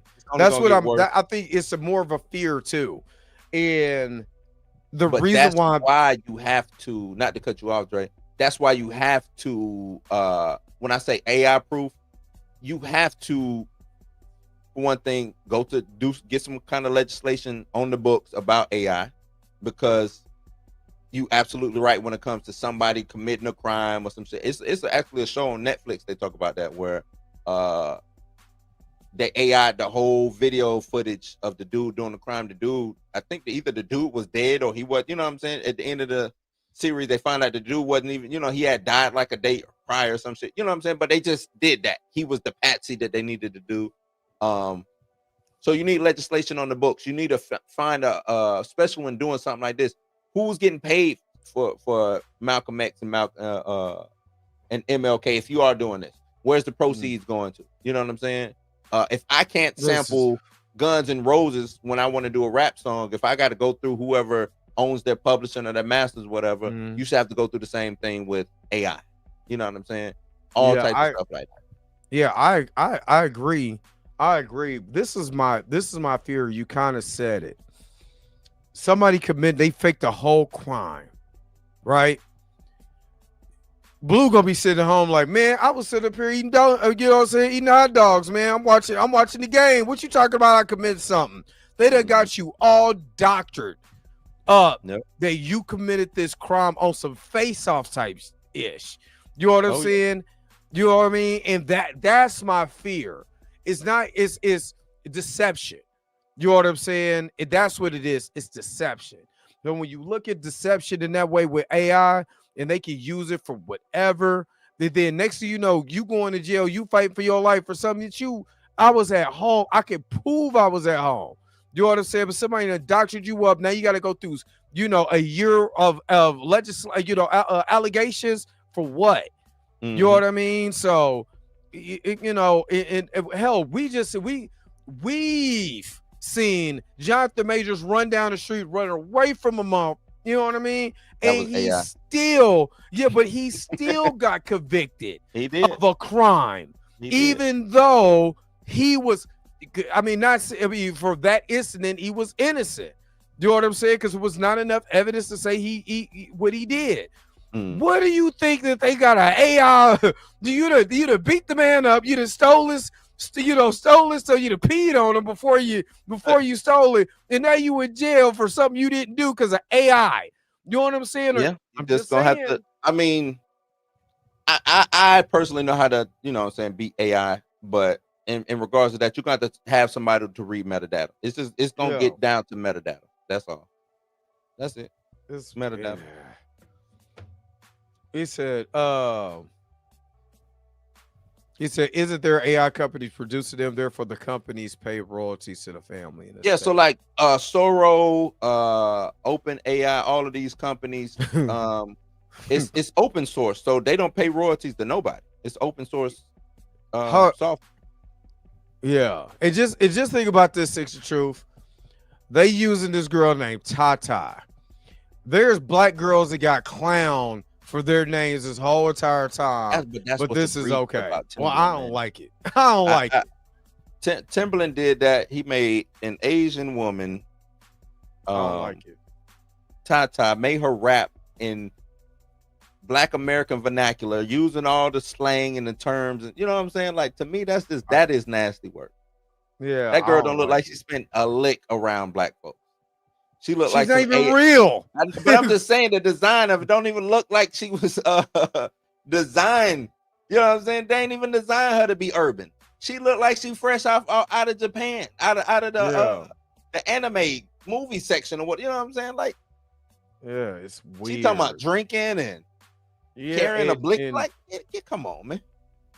Getting lit off the spades. You can't drink. You an AI. You can't drink. What you getting lit off of? Ones and zeros. It's wild, man. It's just wild. That's what we living in now, though, man. That is where we are living. I personally, again, this is just me. I personally don't like it. I just don't. I'm sorry. I know I put up. We didn't even get into the black phone. Oh, we didn't get to the black phone. We talked about it, but we never got to it. Let's get to it. Let's. Since Mika is not here, we gonna do it in her spirit. I ain't gonna lie, man. Once they start AI and me, you, and Mika, I'm out. I'm done. I'm done. You don't even gotta. You gonna be watching a Blurred AF. It was like Dre looks a little different, just a little. I don't know what it is. Why is this shirt not real? I'm just saying. He said the babies from the Joe Budden podcast. When we were doing baby versions of us, that was funny. Oh my God. Well, I don't like it, Dre. You messing my legacy up doing that, man. No, like the baby version, that was funny. You know what I'm saying? But I ain't got you out. But Blue, I ain't got you out there in it was where the Valerians are at. I ain't just CGI you in me out there, House of the Dragon. Hey. But like I said, I'm wild like that. I find stuff like that funny. But if the family don't like it, the family don't like it. That's it. Put a plug in it, hang it up. You know what I'm saying? But well, you ain't gotta watch me, Stamina. Hey, it's cool. He said came a long way since them speak and spell days, man. Yep. You know, back in the day, technology was like all you got to do is pull the string. The cow goes. Teddy Ruxpin put the tape inside the Teddy Ruxpin, or you know what I'm saying, and let him go off. Yeah, man, a long way from that. We already know you was putting I had all types of NWA. I had all types of Too Short. I had all that jamming in the Teddy Ruxpin. Party time. All right, let's get to this one. Box office. Black Phone dials it in for Blumhouse with 27.3 million U.S. opening to 43 million globally. Elsewhere, Aziz Ansari's is that you already comedy Good Fortune starring Seth Rogen and Keanu Reeves didn't find any gold while Holdover Tron Ares officially landed in bomb territory. I told y'all that movie was on bomb. I said something on bomb. They was hyping that movie up too. Mm-hmm. All right, Blumhouse is back in action, baby. Scott Derrickson's Black Phone 2 delivered horror maestro James Blum a major win in opening to a terrifyingly great 27.3 million from 3,411 theaters domestically and 15.5 million from 72 markets overseas for a global start of 42.8 million against a relative modest $30 million budget. It made its budget back in a weekend. Mm-hmm. According to the final weekend numbers, the Pix debut follows a string of misses for the Universal base banner, culminating in with the pricey flop of Mega 2.0 earlier this year. And with Sunday traffic coming in ahead of modeling, Black Phone 2's official opening tally was even higher than an estimated 26.5 million domestically, which is already better than expected ahead of the first film. The sequel easily came in number one in North America ahead of Disney's tentpole Tron Ares, which remained in dire trouble in its sophomore outing. Black Phone 2 was praised by critics for expanding the Black Phone universe, while it also scored strong audience exits, including a B Cinema Store. That's a great damn, I hate when it does that. That's a great grade for horror genre. Also notable Latinos, the most frequent moviegoers in the U.S., made up the largest segment of audiences at 39%. Internationally, Mexico led all markets with 4.3 million, a huge number of horror for a horror title. I was gonna say pause right there. It's the Latinos, because I remember reporting on that back when Blue Beetle dropped. Cause that's when I found that information. I was like, damn, I didn't know that they was the biggest moviegoer. You know what I'm saying? Where were they at for Blue Beetle? Like they didn't show up for Blue Beetle. But this is dope, man. I like we talked about, people showing up for this movie, this film. It's a sequel to the original horror movie. Just got it on lock, man. It's like I said, it's easy to roll it out. It's easy to give to the people. Blumhouse really needed it because I don't think they've had a real successful hit in a minute. So they really needed this one. I think their last hit might have been Black Phone, the original. You know what I'm saying? They ain't had a hit in a minute. But this is dope. This is real good. I think this opens the door for, you're gonna see, you know, we were just talking about Freddy Krueger. We're getting more Jason. Like, you're gonna see a lot of these nostalgia or nostalgic IPs show back up into the zeitgeist and try to reinvent themselves and get some of this money. That's what I believe. Yeah. Very surprised that the Latino audience, and if I'm not mistaken, is there a Latino lead in this, or they just like this movie? Latinos just short. They just watch movies. That's what they're saying. They're the largest. They just frequent moviegoers in the U.S. That's good. That's real good. The sequel returns. The sequel returns Ethan Hawke as a serial killer known as Grabber, and Mason Thames as Finn. In the follow-up, the sinister killer seeks vengeance on Finn from beyond the grave by menacing his younger sister Gwen, who was played by Madeline McGraw. Headed into the weekend, Universal had the movie's debut at 18 million, but pre-releases tracking turned out to be right in predicting the R-rated sequel will come in ahead of the first film. Black Phone opening in 2021, when cinemas was first recovering from COVID-19, started off with a $23.6 million in North America on the way to turn into a sleeper hit, amassing more than 161 million worldwide ticket sales. That was before horror fatigue struck at the box office, not adjusted for inflation. There was a horror fatigue. Horror fatigue. I ain't never heard that term. Man. That's never heard that term. That's the first. Yeah. Troy Aries tumbled nearly 67% in the sophomore outing to 11.1 million from 4,000 cinemas for a 10-day domestic tally of 54.6 million. Overseas, the threequel earned 14.3 million, including a dismal 2.8 million from his debut in China for a foreign cum of 49.4 million and 103 million globally. The problem, Aries cost a net of 180 million to produce and will be a financial loser regardless of whether it's 180 million or 200 million plus, as some sources have suggested it costs. Tron is just should never been made. Man. Should never. Were you a Tron fan? Like the original, the second one. A lot of people saying Jared Leto is what killed it. Say he did good in this movie, but people just don't want to see Jared Leto on screen. A lot of people saying that. Yeah, I personally is not a Tron fan. Now, even the one with what's the Obadiah Stane? Well, he's in all of them. That's the thing about he in all three. Yeah. Never was a fan of that. Mm. Never got into it. I know, I never got into it. I ain't even gonna sit up here and hold you. It's one of those, y'all was just talking about how the Jetsons is dated. I feel like Tron is dated. I feel like, and Tron was the name of the character in the first movie. You know what I'm saying? And he never came. He said, Diesel said, I'm a Tron fan. No one asked for this. See, like, I don't even know what Tron is about. I've never been, for the original Tron is hella dated. It's the Matrix. He gets, you know what I'm saying? Like, he's stuck in the Matrix. It's bridging the gap between like real world and AI. Yeah, basically. Yeah, a little bit like that. A little bit. They would have been better to give us a Last Starfighter movie.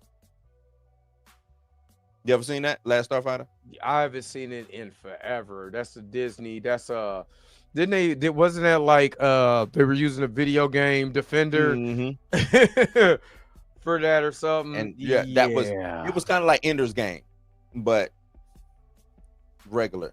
It wasn't like in the future. It was like, you know what I'm saying, modern day during that time, and they was using that video game to figure out who the next pilot could be. And then when the dude played and he got the high score, they came and got him and just turned him into a starfighter. It's actually good. It was Lou Gossett Jr. played. Was it Lou Gossett Jr. played? It's been forever since I've seen that. Yeah, I ain't seen it in a minute. I'm just saying, I think Last Starfighter would have been a way better based movie than Tron. Yeah, no, I mean, you're getting a kid playing virtual reality pilot games or whatever, and now they're gonna pick that kid out of all the qualified airmen to be able to fight in a war. Okay. And then I was watching it was a certain maneuver. That's what it was. It was about a certain maneuver, and since he did the maneuver on the video game,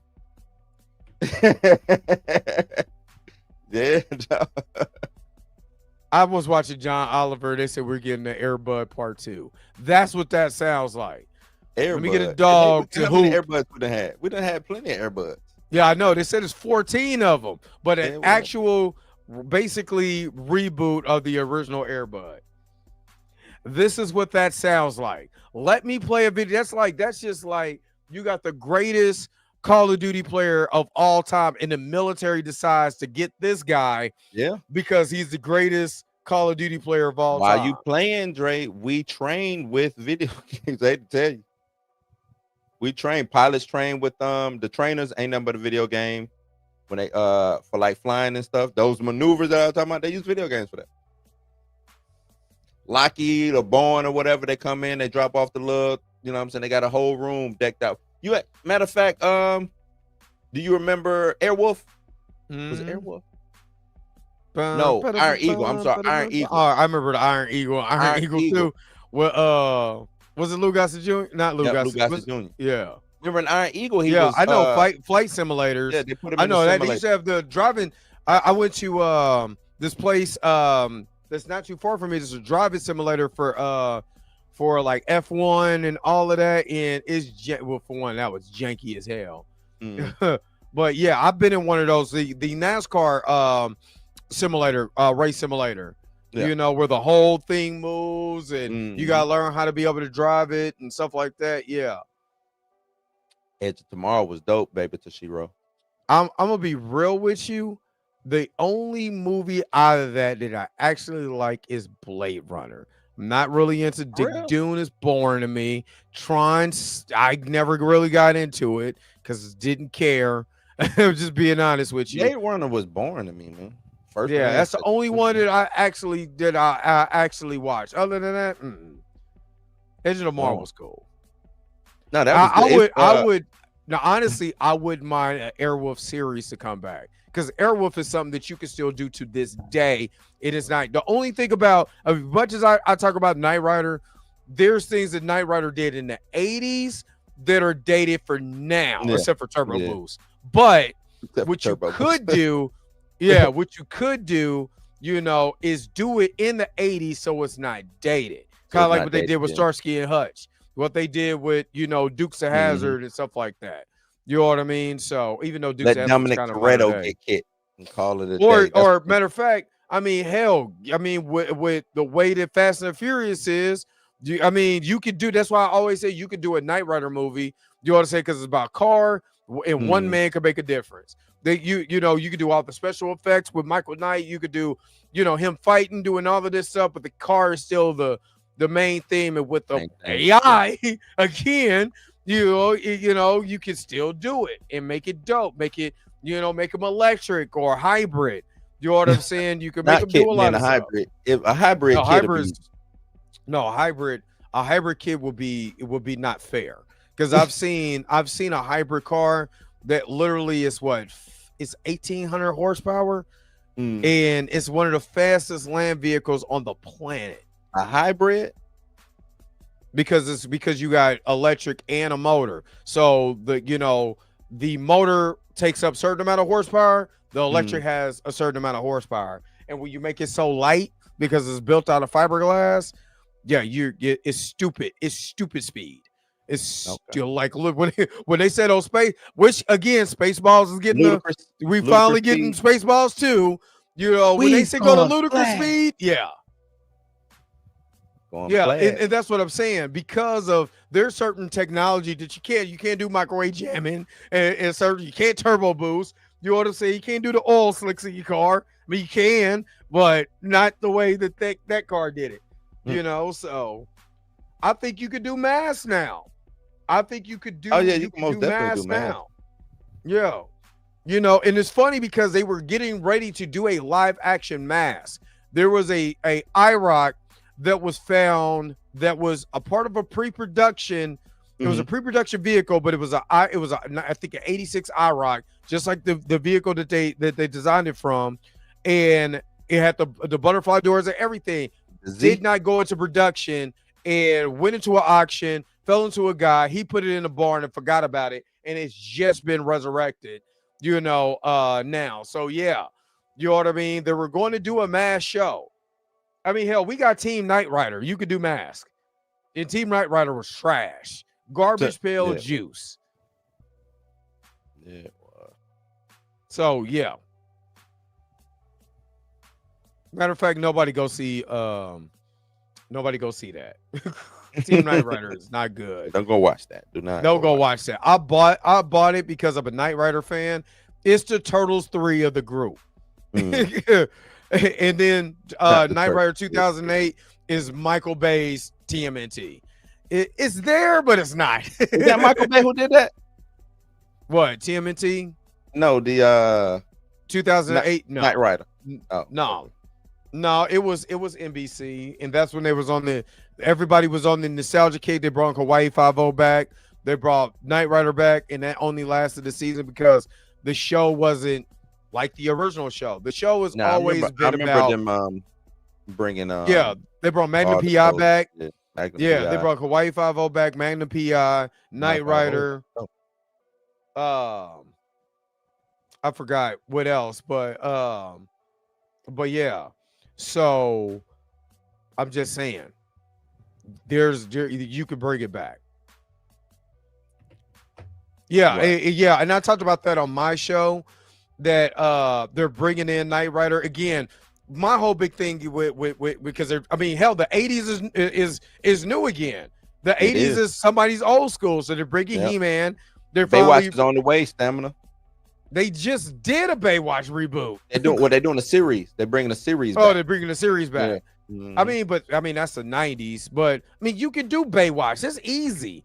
Like literally, it's easy. The thing about Knight Rider without they need to leave Miami. If it's not like the Miami Vice from the 80s, I don't want it. And there's a difference. See, what made Miami Vice in the 80s so dope was the style of the 80s was all over Miami Vice. Plus, it's all about that Phil Collins. Really big in the 80s in Florida.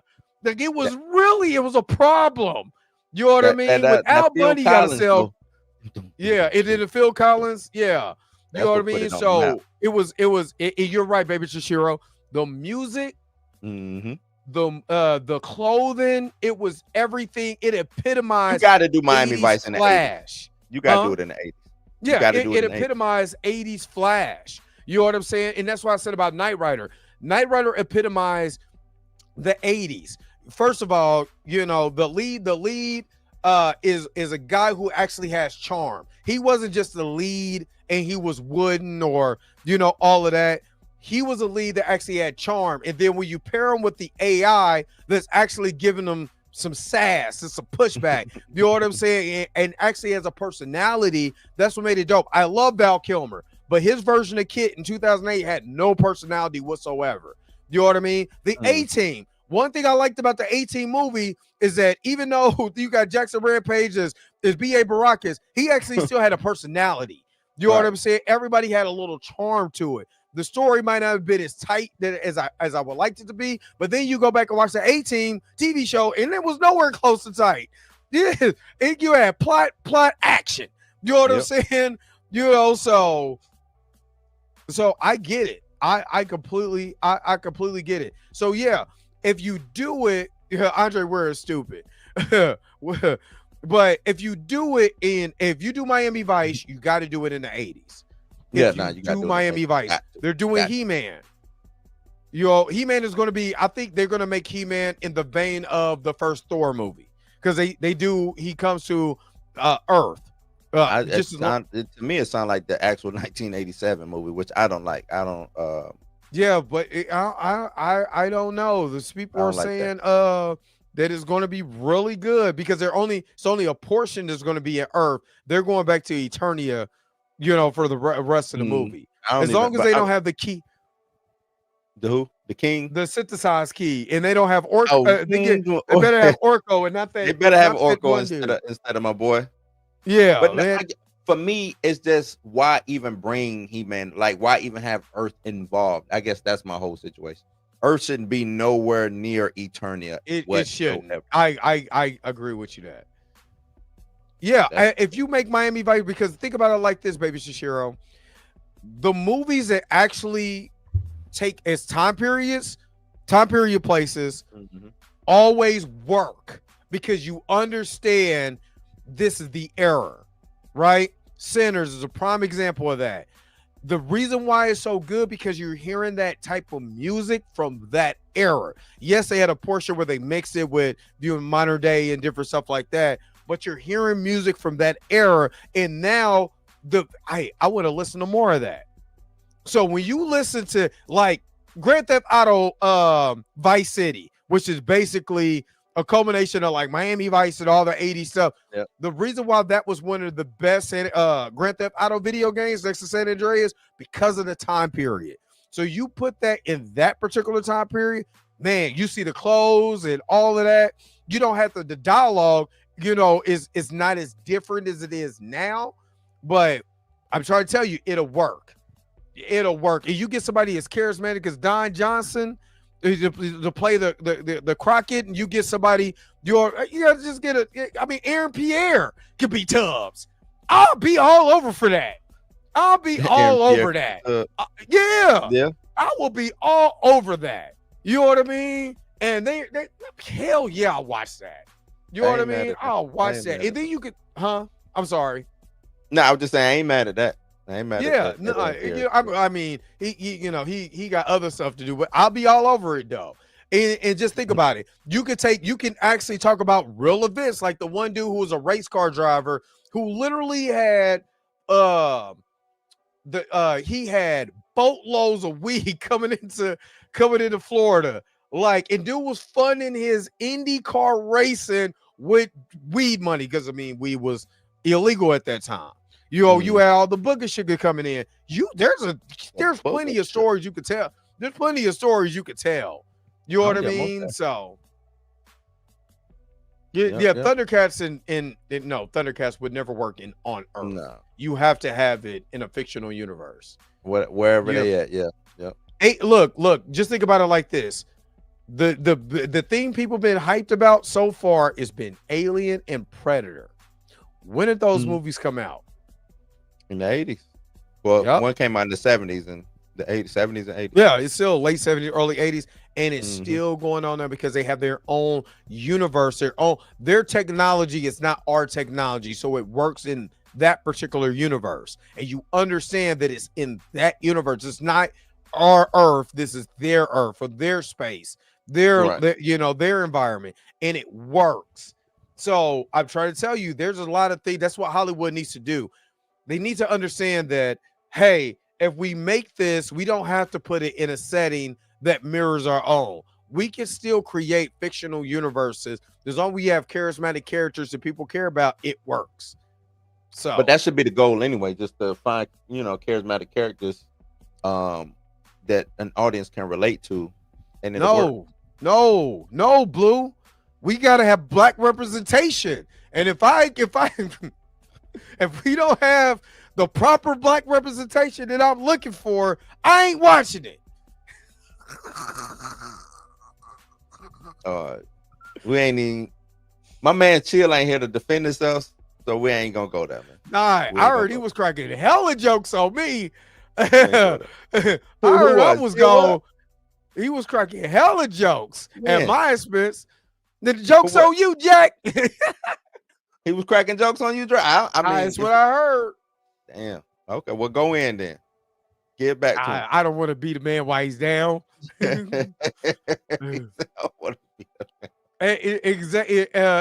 Xavier, you're absolutely correct. You're absolutely correct. It is going back to what do you say? 80 sensibilities. The 80s was dope. Where's the beef? All of that. Where's the beef? 80s was dope. I'm sorry. The 80s was fun. Michael Jackson was at the height of his powers. You had Michael Knight, Mike Tyson, all the Mics, Michael Jordan, if you had Mike in your name, you was the man. The 80s was lit, man. The 80s was where it was at. I ain't having it'll never be that again. Nope. Never be that again. Corduroy pants was hot. Literally. When was Chill on your neck, man? What did I miss out on? About what? That's what they're saying. That's what they're saying. Recently, that day he had to take over. He was doing his thing. So I'm just saying. On here, he took over on here. Yeah, when I when called him up? when me and Mika couldn't do it, and it was you, Tori, and Chill. Oh no, I was on Chill's neck. Maybe I missed it because I was going in on Chill so much. We was talking about what we was talking about. I'm trying to remember now. I can't even remember. I'm gonna have to go back to the archives and watch now. Cause me and Chill, we spar, dog. Ain't no me and Chill get together. Darius has a lot of patience for Chill that I don't have. But when Darius blow up though, when Darius blow up though, he go in. He go in. But yeah, I don't have patience. I cut Chill off right. You know what I'm saying? Right with Chill. You not finna say that whatever you about to go. No, we not going there, man. We're not going there. I gotta teach you. Let me teach you, man. He said the Canadian got Oklahoma barbecued. Not with the secret sauce. Wow. Oh yeah, we was talking about Storm. That's what it was. He was dead. And he was mocking my vibe higher in the biscuits. I ain't worried. You know what I'm saying? Because you know why? I'm 6 of truth. You know I ain't worried because the Lord had my back. I don't. They said that the battle was not mine; it's the Lord's, and the Lord knew what He was doing. Hey, Stamina. Yeah, when if you Dre, you ever watch that afternoon? When I'm on my way to work, but so as soon as I get to the job, I ain't got no internet. You watch it, the face there. Dude, Darius was to just get quiet. Sometimes I'd be like, dude, he put himself on mute and was still animated. I was dying. Yeah, I was dying. I was dying. Did Josh was just Josh was like, I told Josh yesterday when in their stream, I said, man, you instigated the whole thing. He was like, no, man, I just want to know what was going on. he was like a kid who was just trying to find out why his parents was fighting. That shit was funny. That shit was funny. I'm sorry. That was funny. Yeah, that's basically what it was. Mothra versus Godzilla versus Kong. That's exactly what it was. Josh was Mothra. He just trying to help where he can. But just, man, I was like, Chill, get up. Get up, Chill. Get up, Chill. Nah. Throw in the damn towel. I don't know why Chill died on that hill, man. And Darius will break it down to him like real elementary, real simple. And Chill will overlook all of that and just say, I'm like, Chill. I know what you're talking about. I get it. I know what I'm about.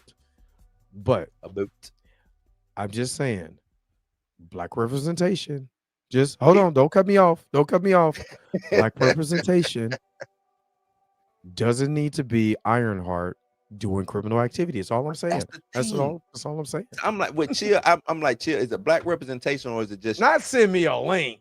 You all 80 years. Okay. You know what? This one time. No. To me, like, I'm like, is it black representation or is it just you just rock with this? You know what I'm saying? Whatever this character is or this part. No, because if it's black representation, Blue, that's not it. That's not what I do. Listen. That's not what I do. What I do is listen to the fans. You know the fans. You know. I listen to the fans and black representation. Just we don't need we need the good one. We don't need all this bad. I don't want to see black people doing drive-bys. But I watched Power yesterday and it was good. If Chill was Bo's lawyer, they both going to jail. That's all I got to say. They would both end up in jail or whatever. The verdict would not be on their side. I'm gonna tell you that. Man. Oh my God. Hold up. Chill is my dude. I like Chill, man. Love Chill to death. This is my guy. Love Chill to death. But that it still doesn't matter. I felt like on Men's Society. Hey, I don't know who that is, but you got your ass whooped. That look like Kane that look like Kane ass. whooping your ass Last night. Chill. I love Chill. I love him. Man. But I'm not gonna lie. I do live for Darius when he's pissed. Oh yeah. Because man, when he went off on your boy, man. Oh my god. Oh my god. I was dying. Oh my god. When he went off on your boy, I was dying. Oh man, it was hey, look, that was great for me. I loved every minute of that. I loved every minute of that. I watched that with so much glee and joy in my heart. Loved it. That was fun. Loved it. I mean, you know what? You know, that was, you know, we haven't had any issues since then. And that's a blessing. That's a blessing. So, you know. But Tina, I sent you the link, and you better get on here. Better come on. I got chicken to do. Yeah, I got chicken to Monday night game. Oh, I need Tampa Bay lost, so I don't need to hear about Baker Mayfield being in the MVP conversation now. Nah, Baker's still all right because he put up numbers. They got beat 24-9. Yeah, 24-9. But Detroit ain't no joke, though. I mean, Detroit is. So what does that could call Kansas City? My man said, I felt like y'all was out here bullying me, so I had to beat up Juju. I ain't gonna lie, Juju made himself look bad by getting tossed by a dude getting held with one arm. I'm like, the Juju a tough little son of a gun, but my man picked him up with one arm and hip tossed him, and then punched him in the face. Bloodied his nose. And I looked at that. That wasn't a hit in the back. I've seen hit in the back. That was a hit in the side. Mm-hmm. Like, dude, they felt like they were bullying me. Shut up. Ain't no crying in football. No crying in football. Gonna add Tina to the stage, man. Okay. There we go. There we go. Don't tell me you came in here to pal on Chill too. That's just wrong, Tina. You can't hear? Get you some better headphones, Tina. I think you need to leave them janky jokers alone. Leave them alone. It's good to go to 5 and below, but not for headphones. Y'all hear me? I can't hear. Yeah, we hear you. Yeah, because them janky headphones. Plug it. You got to plug it in. You got to plug it in, baby. That's what I get for trying to be fancy and playing with these damn. What do you call these, Blue? Oh, the soundboards. The soundboard. Yeah. You got the janky soundboard. No, it wasn't plugged up. I didn't know what I was doing. It was like we sound like a plug-in commercial. Plug it in, plug it in. Tina, what's up? You was over here. You try to pal on Chill too, getting yelled at by Darius. No, that's every day with them. No, I know. Sometimes I'll be watching it. I'll watch it on my way to work, and I'll be in their car dying. But he be having patience up until he don't. He have patience for Chill. I don't even know how they do the show together, tell you the truth. But they literally the odd couple. They need to change their name to the odd couple. I know that was used for a sports show, but they need to change their name to the odd couple. Seriously, they are crazy. Funny. I always get into it with Marcus. Me and Marcus always be. I don't think me and Marcus agree on about 60% of stuff. Marcus don't agree with me either. I don't agree with Marcus. Yeah, Marcus doesn't agree with me either. So you're not the only one. Yeah. Marcus disagrees with me on a lot of stuff that I point out. Me and Marcus did the whole billionaire conversation. You said what? Billionaire conversation. Y'all didn't see me and Marcus doing the billionaire conversation?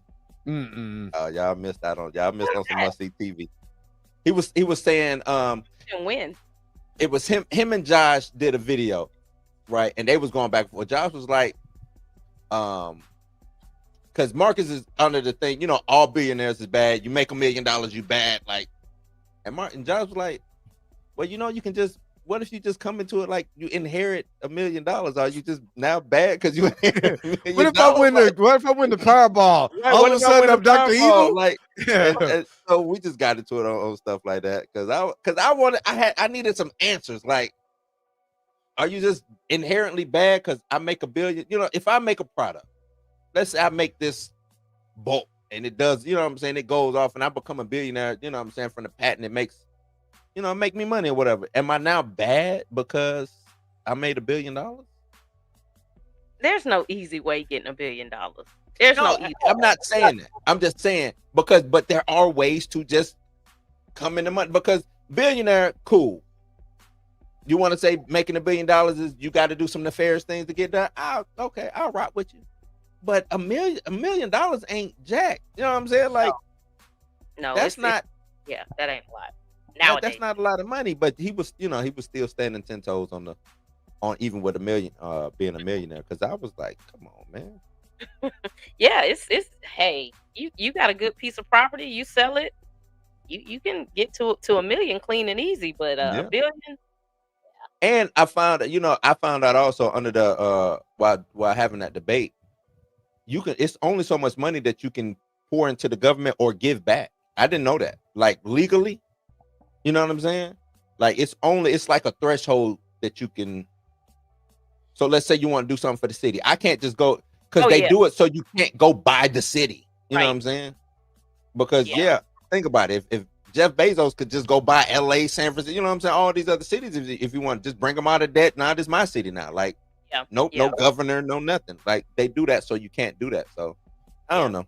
That was the debate we was having, but I just saw y'all online. I said, "Oh, I'm gonna go see what the fellas are doing." We was just talking, man. Just chill. Always gonna come up some type of way. I think that's his thing. He know that he gonna come up somewhere. He do the things on purpose. It's the face. If you go watch that video, it's the face she was making. Like he would make like he was just so right though. Like, I mean, I give Chill his props. That dude was standing 10 toes down no matter what, no matter how wrong he is. Far out there, it is all. But Derek, I will say this, and I've been saying this about Chill too. The representation conversation is skewed because you can't have black representation on one side, don't want it on all. You got to be, you got to be honest. Everybody ain't. And I don't know what they do in Canada, but everybody ain't hunky dory. That's black out here. You got Chill. I think to me, that's a fantasy. Yeah. When with Chill, I'm like, when he get in that conversation, it's like he become 12 and he just sees rainbows, stars. You know what I'm saying? It's like Chill. The real That's why he got stars in the background. That's why he has stars in the what he said. He's with blue clovers, horse moons, yellow stars. That's what he was saying. That's my guy, though. I love him to death. I know, man. And I hate us talking about him because he's not here. I would, if he was here. I say the same thing. I'm just saying I hate because I would love I want to hear his rebuttal because we know he gonna stand 10 toes down. There's no rebuttal. We know Chill's rebuttal. Chill's rebuttal is. We already have enough negative representation. We shouldn't compound it. We don't need to see people killing each other. We don't need to see people robbing. I'm tired of it. I've seen it. So many told times. you he needs to come to America. Yeah. He needs to come here and just hang out with us for like 3 weeks. We should play the music from Coming to America when he get here. And then he needs to go in front of a Uber and be like, halt.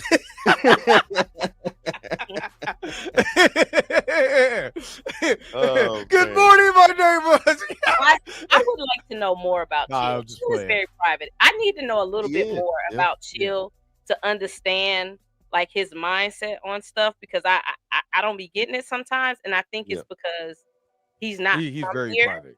Yeah. So he doesn't understand like when people from here are saying, "Well, Chill, I mean, yeah, maybe we shouldn't have power on TV, but I mean this." Or if there is content that, so he's really hyped on seeing Children of Blood and Bone, and I'm like, Chill. What you think gonna happen in this? He put his Tina, he put his money on her. He bets the wrong horse every time. Like I'm like, this is not going to be like this positive representation that you think It's you're going to not. get. You got the book. It's hard to give you positive. I'm not going to say it's hard, but usually when you're telling a story about black people, it's just gonna have something in there that he ain't gonna agree with. So I don't think he knows black people, the struggle of, you know, It's like, Black Americans. I think it's just Black America. Black America. Even when I was listening to I think the Godfrey podcast, him and the one guy, and they had the lady who played Crazy Eyes. She said her mother didn't understand coming from Nigeria. Yeah, when they came over here, they didn't understand the Black American struggle. All they know is what they know over there, and what they heard. Yeah, they know the African struggle. They know the African struggle, but it's different. I'll give Nigeria, not to cut you off. Yeah. I would give. They separated by a whole ocean. Chill is from Toronto. So is Drake, and we see how that works. I don't care if Chill is from Wakanda. They be struggling in Wakanda sometime. They be having infighting. They be killing people. I'm talking true. But I'm talking like the American Black Negro struggle to me stretches from Mexico to Canada, or matter of fact, from Brazil to Canada. You know what I'm saying? Like it's all of that is. I ain't gonna say it's all the same, but there is a through line from Brazil to Canada for me on how I think about it. You know what I'm saying? So I give Chill, like, are you 12, bro? Because I thought we was having like a real adult conversation, and you took it back to, well, you know, I just want to see them be positive. Me too, Chill, but I live in the real world. Like when I walk out that door, somebody gonna look at me wrong, and it might be a black person looking at me wrong. Like, but see, I've always talked about I don't watch Power or any of that. Snowfall, because I lived through my own version of Snowfall. That shit ain't but I'm not mad at somebody who watches it because it's for them. It's not for me. Just like if I watch this particular black show that's on Tubi, it's still representation. My thing was, there's black representation out here. Are you watching it? You know what I mean? And then being realistic in your representation. Yes, I might be successful. There's still a crackhead in my family. You know what I'm saying? Like, you know what I'm saying? I got a successful uncle. I got an uncle out here that's doing this, or IT doing that. You still got that. And I think that's I think that's the Black American struggle, or the Black American experience. You got all of it. You got how many times have you talked about you got your rich auntie. We was growing up, you had the rich auntie, you had your hood rat cousin, you had all cousins, you had everything. So when we say black representation, we're looking at people that's on film, and we want to see those people on film. But we're seeing all dynamics. So why we like Soul Food? Because we know that dynamic in that, and we like certain movies because we see the dynamic. One of the most toxic black movies ever. But we know that dynamic. We know that is dynamic. A black family, though. Yeah, it's a black family because we know a certain cousin or a certain person that would do that. We know that. May not even be in our family, but we know that. You know what I'm saying? And I just don't know what the black experience is in Canada. I don't know. You know what I'm saying? It is so I Chill. Whatever. Or what it is for Chill. You know what I'm saying? But I think for foreigners, I don't know their experience with us. So I don't know. It's a black. True enough. There's a difference between being a Black American, being from the Caribbean, being from Africa. I guess my thing is we black, so we all are gonna have some level of experience. Even LeBron James's kids growing up wealthy, there's still something in that. You know what I'm saying? Yeah. Carlton, we saw it with Carlton. Yeah. There's still something in that you can't just skate by and act like it doesn't exist. You know what I'm saying? We're growing up first, second generation, finally getting a little bit of money. I got a lot of friends who are putting their kids in like private school and stuff. Yep.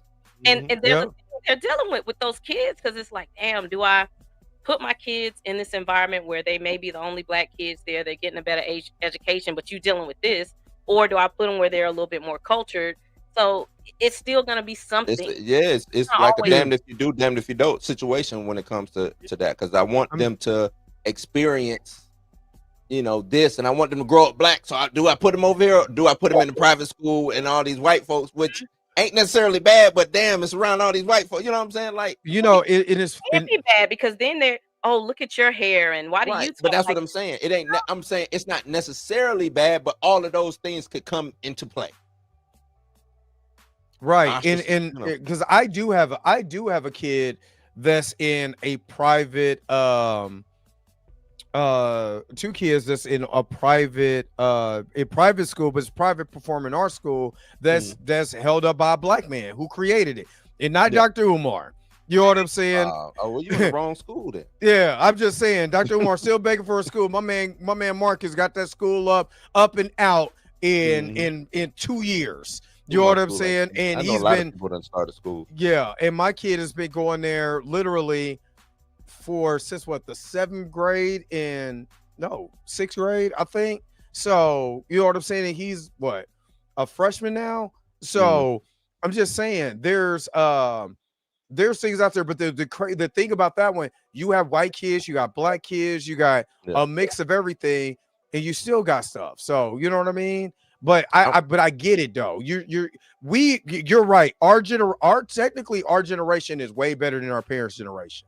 You know what I mean? Yeah. Because we have access to more better jobs, access to more funds with just different type of social media and this and that. We have opportunity to make, to get a little bit more wealth. So I get it, but blackness shouldn't be just a struggle.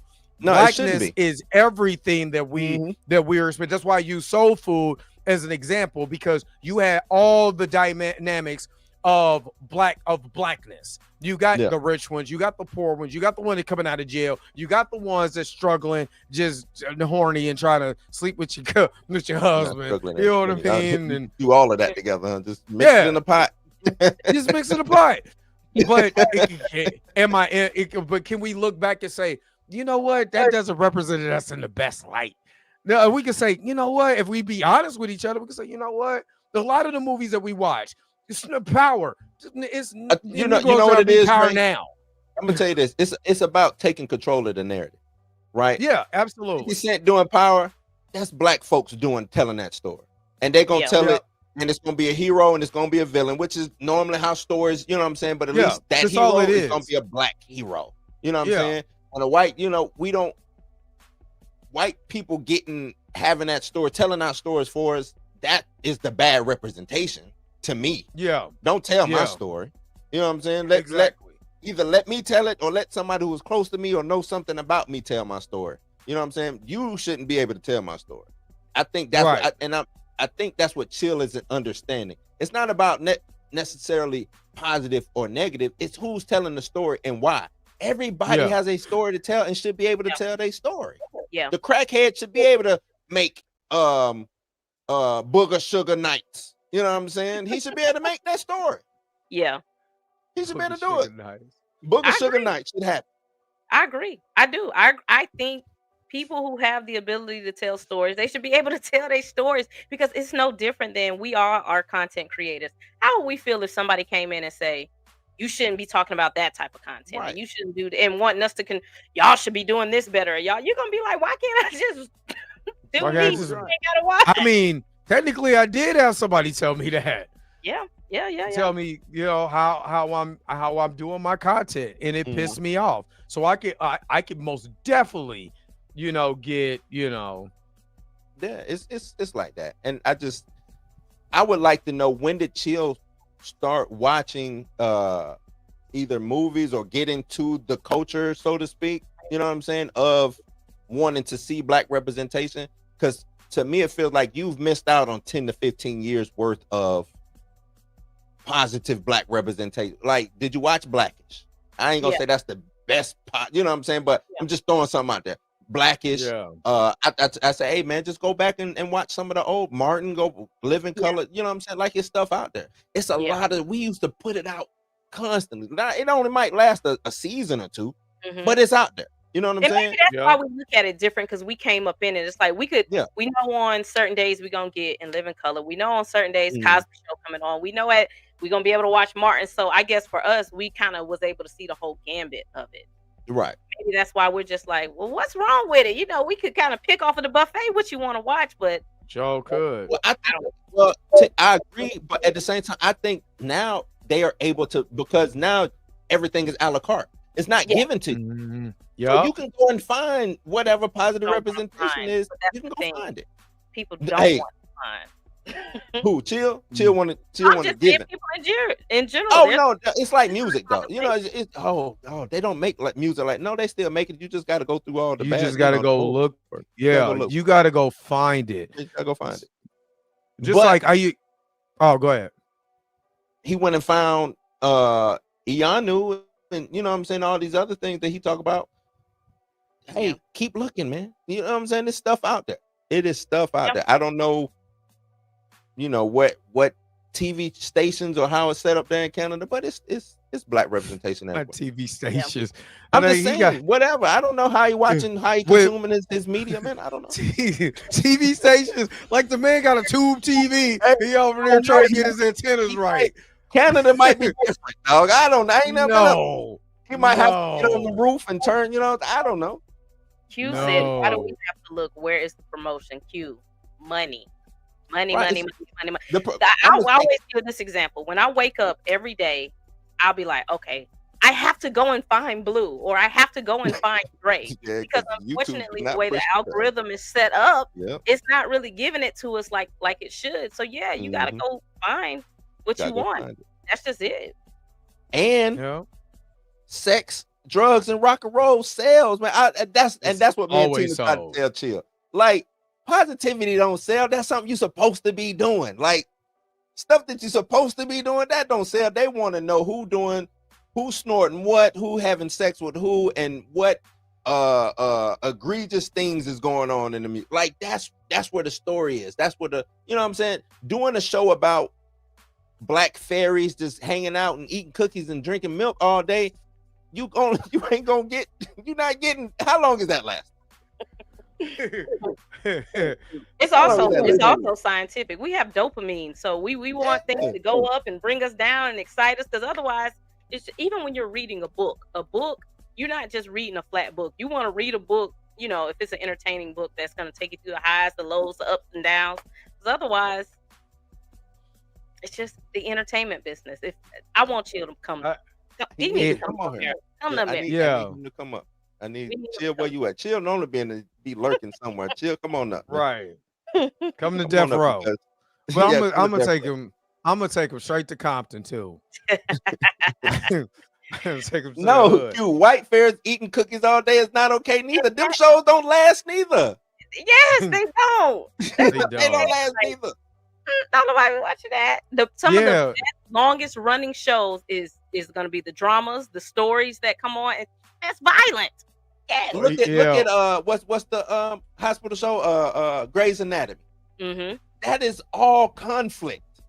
White conflict, black conflict, dead people, live people. It's all conflict. If ain't no conflict, then it ain't gonna sell. I give you an example. Country Wayne skits. Some of the Country Wayne skits be stupid as dumb. Talking about what? But because there's conflict in it, they keep coming back. He keep making millions of dollars on it because they keep coming back for more conflict. You know what I mean? And let's be real. Let's keep it a buck. With me, I just look at my analytics.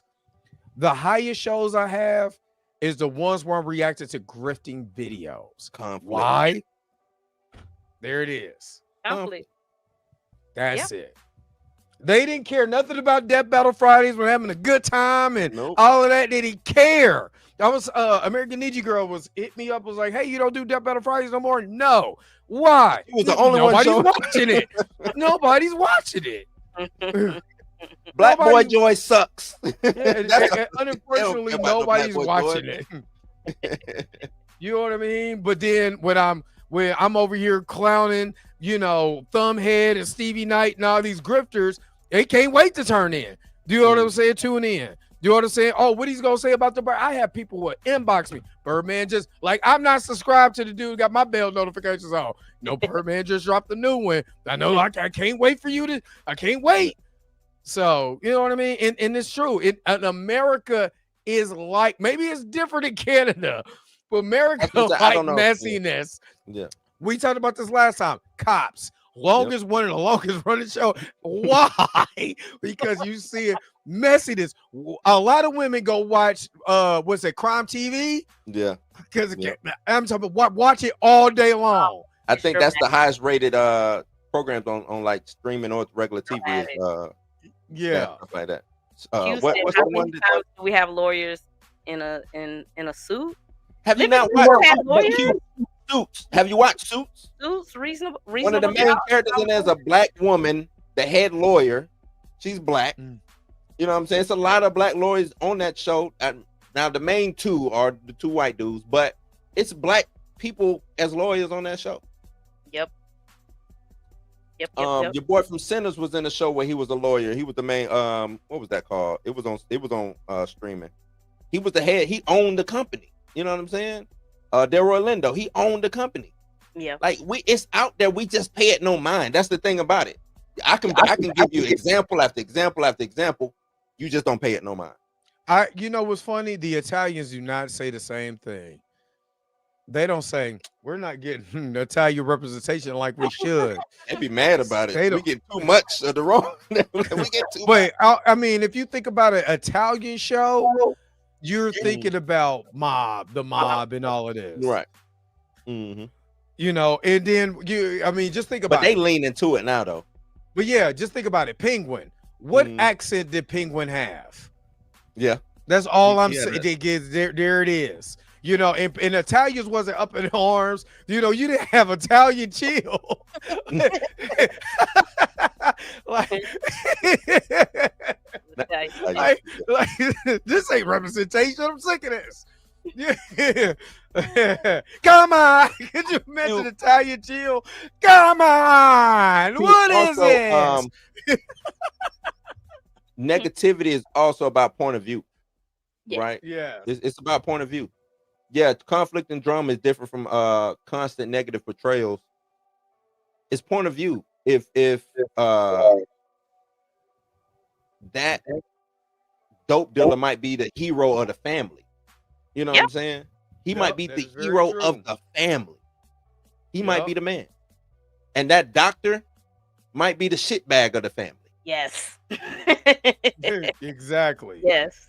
Hate to say it, it's all about point of view. So what you might do, what you might deem as positive, somebody be like, nah, my brother's a olive oil monger. Wow.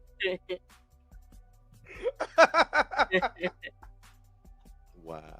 Yeah, it is perspective though, but yeah, it is because it's still a hero's journey. No matter what movie you're doing, unless it's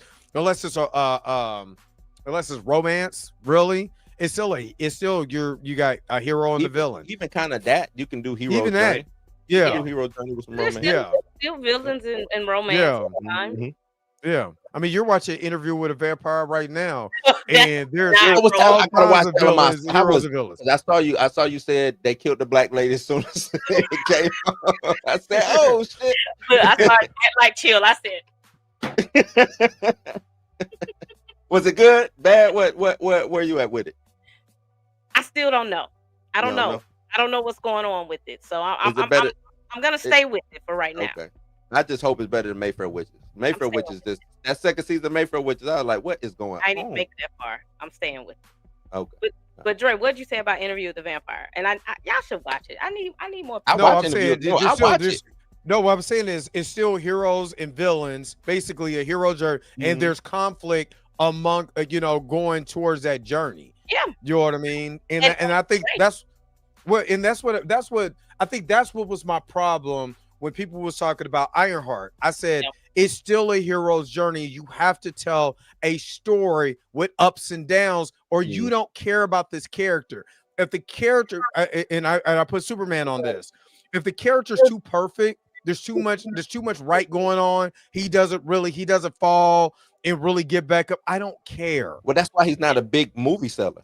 I was saying that. Yeah, that's why I like. That's why I like this Superman, this James Gunn version of Superman, because we open up with Superman with an ass whooping, and then we're like, who did it? Yeah. Now we can go through the process of finding out what's going on. He's going through his ups and downs. He's just not saving the day. He's not a MacGuffin where he can just do anything and it doesn't matter. Yeah, but I told people, I said the reason.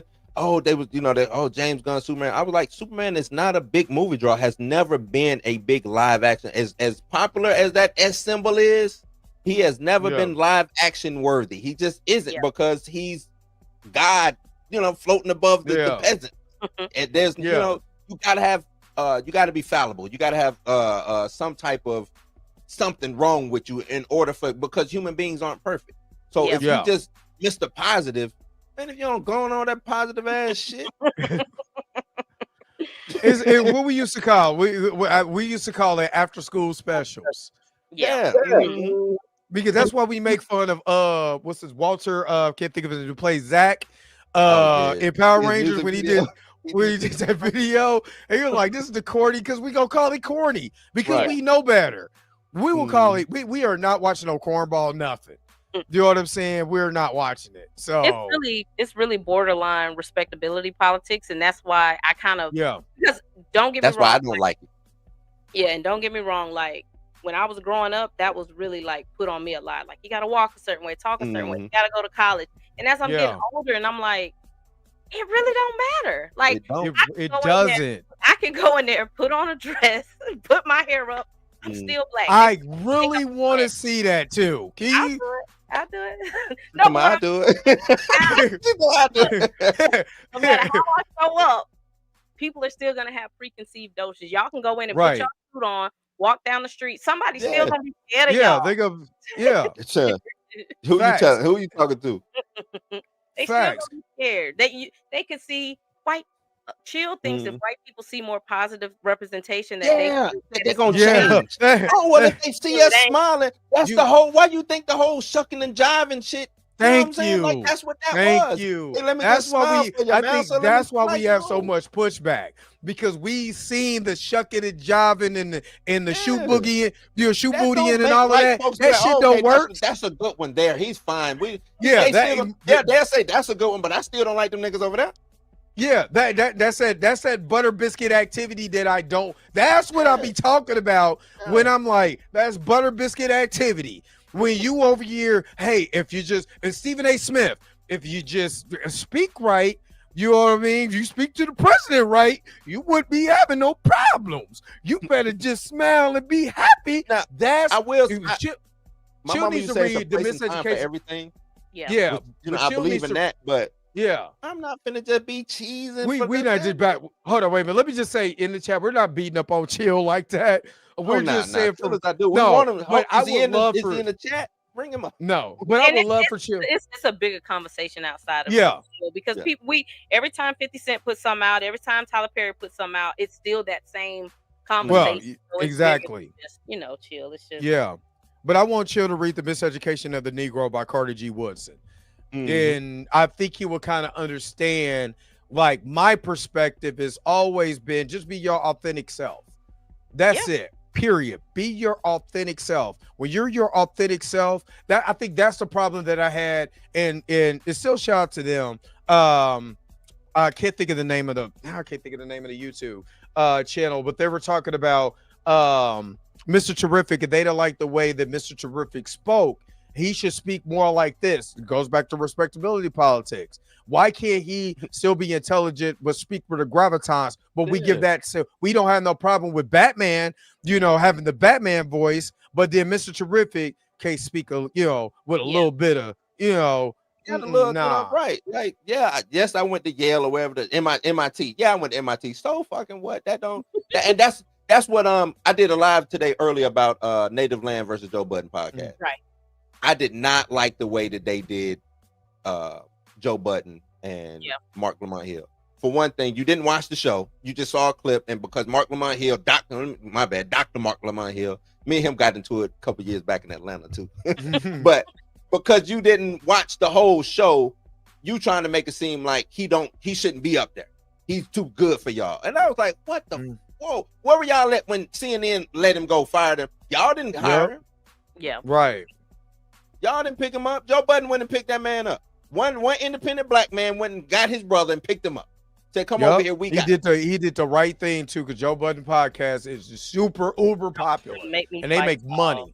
I agree partially now, but don't give Joe Budden too much credit. He done it is. He got Mark Lamont Hill, and let's keep it real. He brought Mark on that show to make his coworkers look like idiots for entertainment. That's what he did. It's an entertainment podcast, and I said that too. I mean, Joe Budden be making Joe Budden is the puppet master of some shit, but that's what he does. That's his thing. I mean, didn't he do the same thing with Melissa Ford? Did Melissa Ford just got recast? She not. She did get. She left on. People still don't know why she left. She just disappeared. She gone. She should have went on there. I would never. They got another light skinned chick. No, let me hold on, Tina. She should have been on there. The thing is, I bring it, Tina. If you did 20 years as a video vixen, and we're an entertainment podcast, and I know you know where the bodies is buried, and I probably told you before I hired you, hey, I need you up here to tell me where the bodies is buried, or you've been telling me in the green room where the bodies is buried. Yes, you finna get your ass up here and tell me where the fucking bodies is buried. We didn't finna talk. Come on now. Every time they went to Melissa, she zip-lipped, didn't want to say nothing about nobody. There needed to be another woman up there with her, because I did feel like they used I agree with that. I do agree with that. Her up and see, you have to be like, everybody got beat me up. Everybody get beat up. She might have got some extra lumps, but everybody got. Only reason why she got the extra lumps is because her mouth was closed. So you gonna beat up the silent person? That's worse. No. Why you say it like that, Tina? That ain't hiding. You know what I mean. They not gonna beat Mona up because she gonna cuss their ass out. No, Mona talk too much. I don't like Mona. I don't like Mona. Talk too much. But I like Mark up there. I don't. I do like Mark. Mark needs to be there because Mark says some of the same things that Melissa would say, but Mark is more firm and confident in himself that they not gonna be able to. Asshole. Yeah, he is. Yeah, Mark, he fit right in. Yeah. Who, Mark? Yeah, he fit right in because it's like what Joe said. Joe said, yes, he is a doctor. Yes, he is well learned, well spoken. Or it wasn't Joe, it was Ish. Mark is from North Philly. Yeah. Before he was Dr. Mark Lamont Hill, he was Mark Lamont Hill from North Philly. You know what I'm saying? Went to the barbershop to get his haircut, sat on the stoop and kicked it with the homies before, you know what I'm saying? So this is just an extension of that.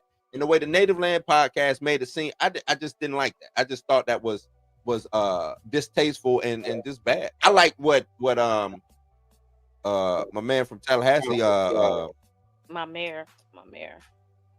What's his name? Andrew Gilliam.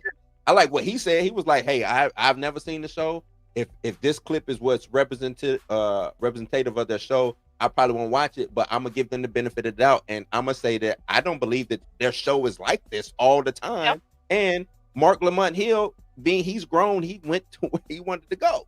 Yeah, yeah, that's crazy. I would never say, well, Blue, I don't think you should be over there doing a podcast with Dre. I don't feel like he's a good guy. Like, nah, you know what you're doing if you want to play. I'm terrible. I'm a horrible human being. Blue, you shouldn't go over there with Dre. He's just going to talk about biscuits all the time. That's not really in your. Yeah, that's not in your lane. You shouldn't do but what if I know a little bit about some biscuits too? You know what I'm saying? Like that's the thing. Like you gotta taste them. You got them raisin butter biscuits. Can't put them in a box, man. Mark Lamont Hill is all of them actually. They are, you know what I'm saying? Like they not no dummies over there. Joe Budden ain't stupid. Flip ain't stupid. Like they not dummies. Now they not into and it's not a politic podcast. Yeah. It's you know what I'm saying? It's for the funnies. It's for the laughs. It's for entertainment. That's it. Now this is what I don't like because I did watch a little bit of yours and you talked about they shouldn't have been a clickbaity. I didn't like that Joe Budden got mad about it. The only reason I didn't like that Joe Budden got mad about it is because he do it. Like if there's a hot topic that he doesn't normally talk about, he talk about it. So you free game. They have the ability to talk about you if they want to. No, you do. But don't. My thing is, don't chase. Native Land Podcast didn't because they didn't have to because they do a damn good job over there with what they do. But it has to be their friend. Huh? They was talking about their friend. Right, but watch the whole thing in context because they tried to make it seem like Flip just got upset because Mark used tricky words, and that ain't why Flip got upset. Like that ain't what he was mad about. Joe was like, "Don't talk about our show. Y'all don't watch it." No, bro, your show is fair game for anybody to talk about. But if you watch Joe Budden longer, I've been watching Joe Budden for a long time. Joe don't mind you talk about the show because that gives him ammunition to come back and talk about you, right? He knows that. The thing is, it's the way that you did it. That title, come on. The Joe Budden Podcast, The Dumbing Down of America. This is why I like to argue with Blue. They ain't do nothing wrong. Let them people do what they do. I'm doing that with Tina next time I watch a video, it's going to be from your legal page.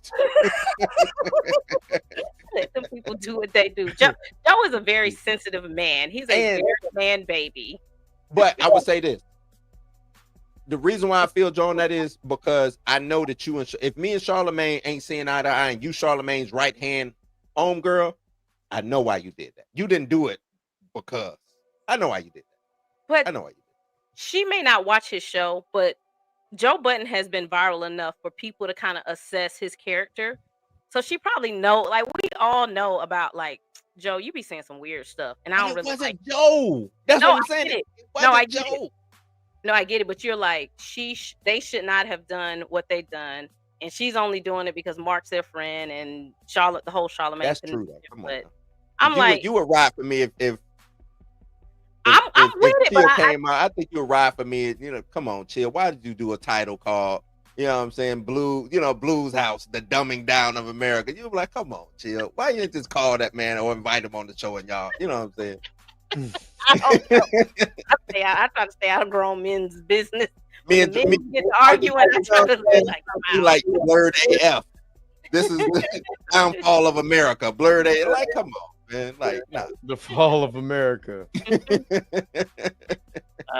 Torian said, "I love when Tina and Blue bump hands. No one loses. They're cool." Because I can't. No, that's my dog. I don't know because it's not.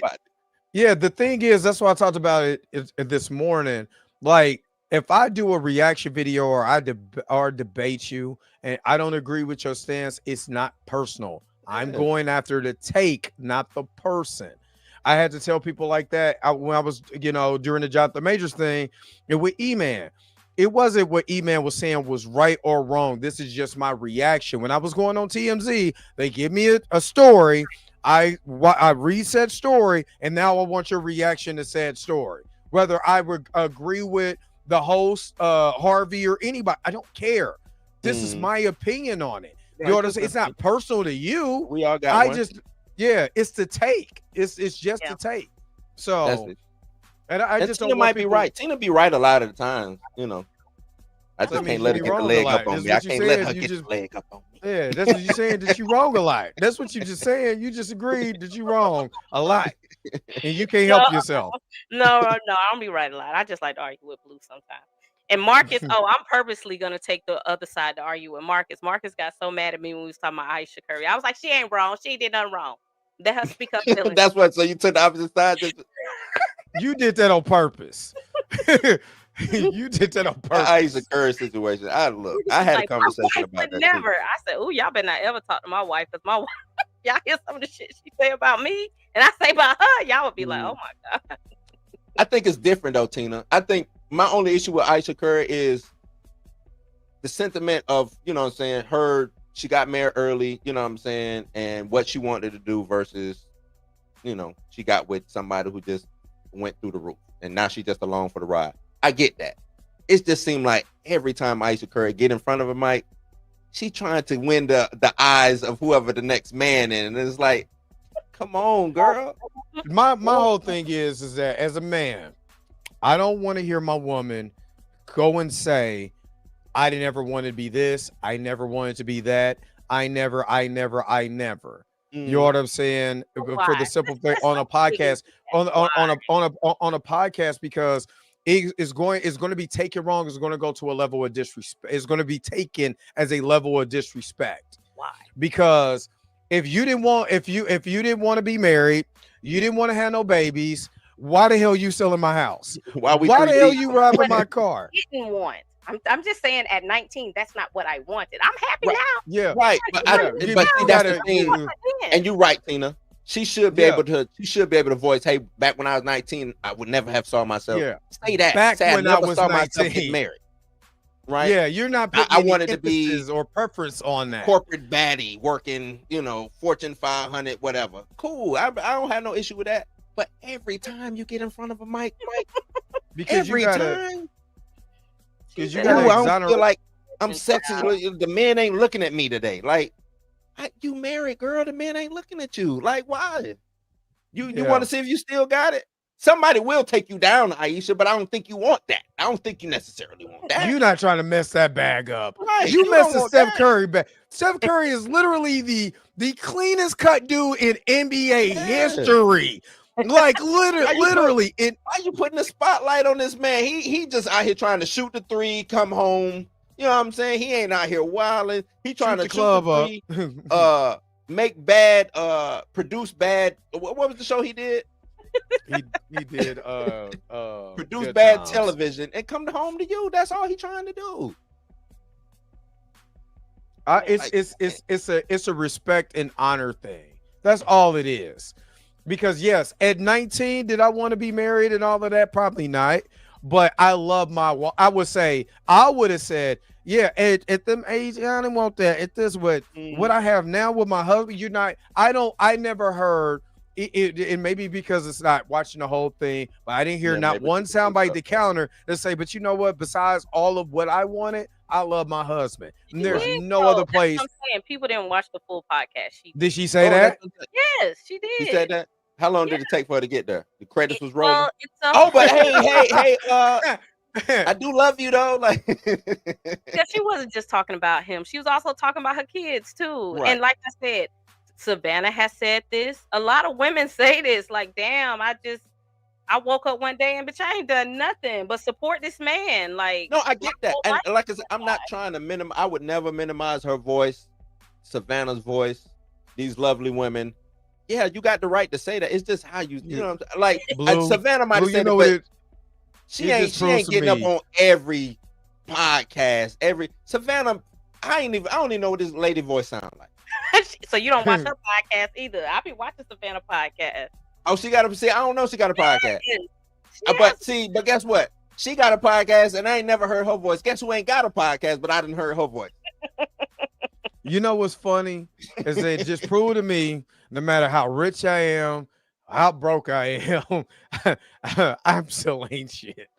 Nah, this is what I'll say. I could be shooting the three in the NBA, but like I never wanted to marry this nigga. Why? I think we really have to, because me and my wife be having like real tough conversations, and I think people really have to figure out why things bother them. Like, why? Because I don't think it bothers Steph, because I think if it really bothered Steph, she wouldn't do it. And it's probably because they have already had this conversation probably 10,000 times, and he probably like, okay, cool, we done got over it. That's cool. But I think most men or most. But that's his wife. He knows his wife. Yeah, he knows his wife, and I think most men, most people, we do have that. This goes back to respectability politics. Don't get out and say nothing wrong about your man. That's your man. Or don't get out here and disrespect your woman. And when they do, it's kind of like, oh, you shouldn't do that. But what if that's her? But then that goes back to when we was kids. You went to the store when you was a kid. Don't be acting a fool in this goddamn store now. Right. Act a fool if you want to. I'm gonna pop everything up out of you in front of these folks. Then you better act right. Tina, let me ask you this though. Like it, because you're right. It is kind of like a form of respectability politics, and maybe Steph is cool with it. I don't necessarily think it is. Not the way he came at Killer Mike when Killer Mike said what he said, but. Oh, we got an echo, Tina. Yeah, we do got a little echo. I think it's on your side with that that sound, the sound thing you got. But like I said, it's how you do it, and it's the frequency. Like, how many times you gonna tell me that you didn't want to be with me at 19 or 20 or whatever? Like, how many times you gonna do that? That is like true. Maybe I was cool the first time, and we had a little talk. Maybe another one. Yeah, maybe another. And maybe the second one, because now you're going to talk to Oprah or Gail or somebody cool. But now you just going on a random podcast telling everybody that you didn't want to be with me. Like, what are we talking about? That's why, hey, fellas, I'm just saying now, hey, stay single out here, big dog, and do what Michael Jackson said and just beat it. because you don't want to be bad. I'm just saying. No matter if you Steph Curry, you still can't win. You can't win. That's all I'm saying. She got every right to say it. I respect her opinion on it, but it's just like because when does she make the news, Tina? No, why is she making the news? But I think now don't get me wrong. She ain't out there shooting threes. Sit down. She has set the stage because when she did the little thing on The View, and when she did make that comment about, well, I'm not getting no attention, it's just like, okay, girl, you done kind of set the stage for now. When you say anything, they're gonna clip it and like chop it and screw it up. So this is now the sword you got to carry. That's so maybe legacy now. Go down that lane. But I think it's a real conversation because, like I was telling when I was on the stream with Darius, my wife kind of was in a similar situation. We got together. She's following me in my career, and I think she woke up one day like, damn, like, yeah, I know I ain't got to work, but shit, I got to find something for me to do, and I'm tired of chasing you around in your career. I got to find something for myself. And I'm probably like, Steph, like, bitch, what? Like, you don't pay no bills. You can stay home. You can live your life. Like, what do you mean? But that's a real conversation where people have to find like their happiness. So if my wife ever said that, I wouldn't be mad. I'd be like, yeah, it's true. No, me neither. I wouldn't be mad if she came to me and told me that. You absolutely right. My wife come to me and say, hey, look, man, hey, you know, we've been, like you said, we've been moving around following you. Was in the military. Now you know what I'm saying? You want to rap, you want to do all movies and stuff. And I've been down, you know, ride or die. I want to do some shit now. I'm like, well, cool. But she came to me. If she got on my show and we're talking about relationships and she said, Tina, girl, Blue was in the military. We going here and there. And I just realized that I lost myself. I woke up with 3 kids. You be mad?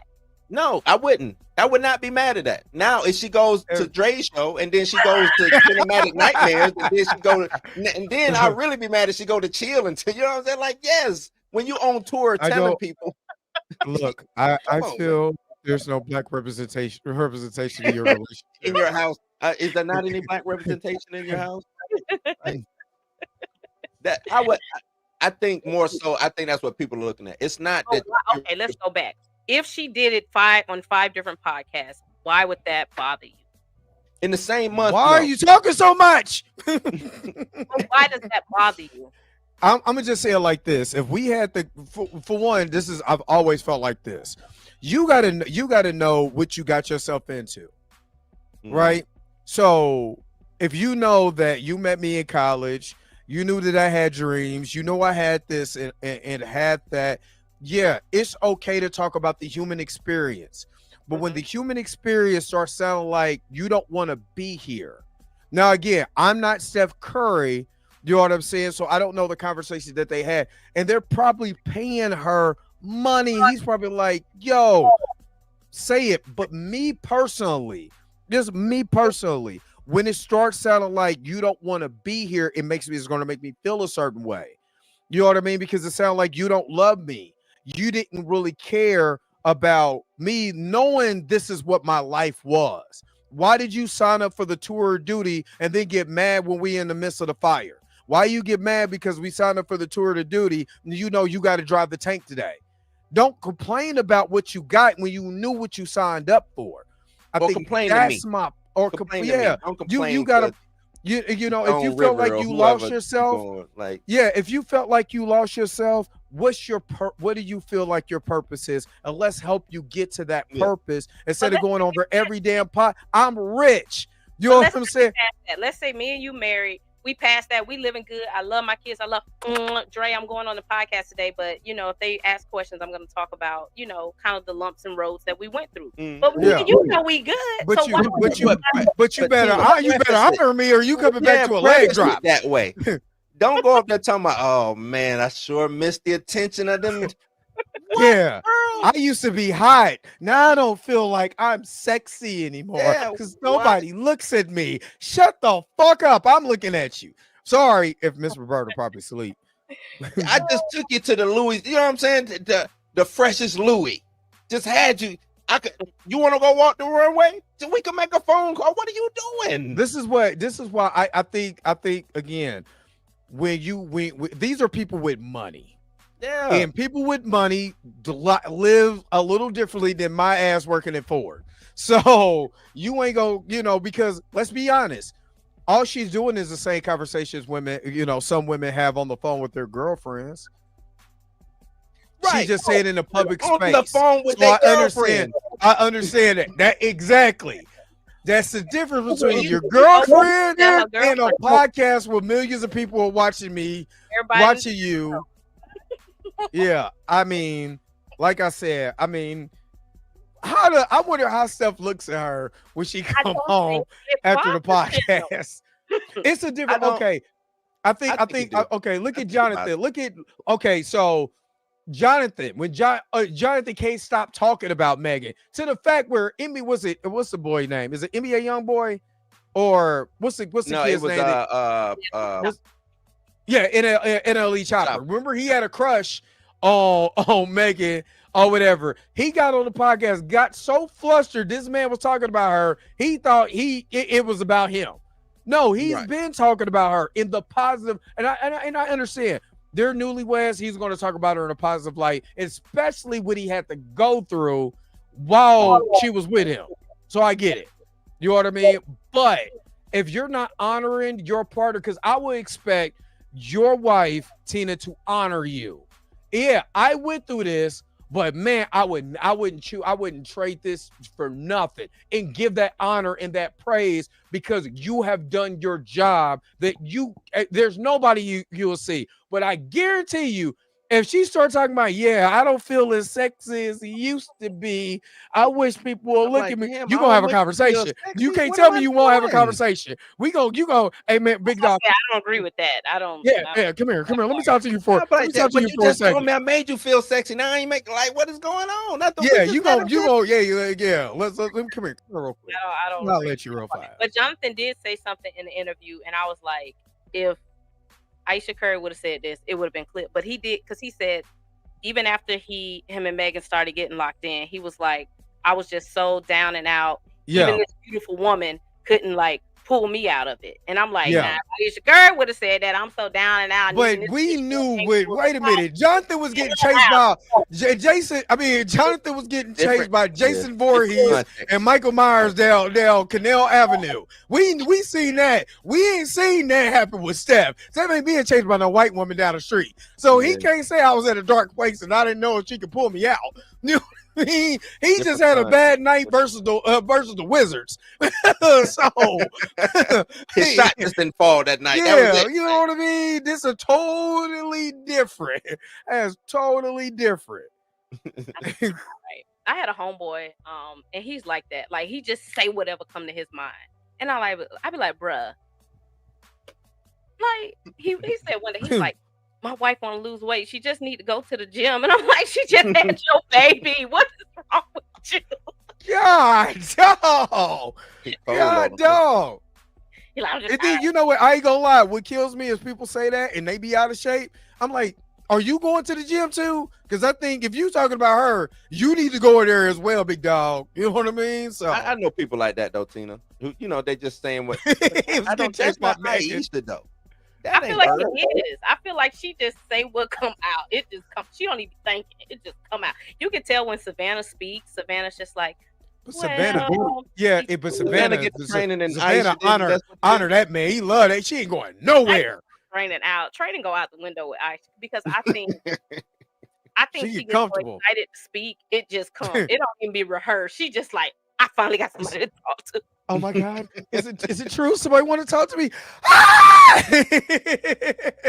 Now Savannah, the way that Savannah look at this is my whole thing.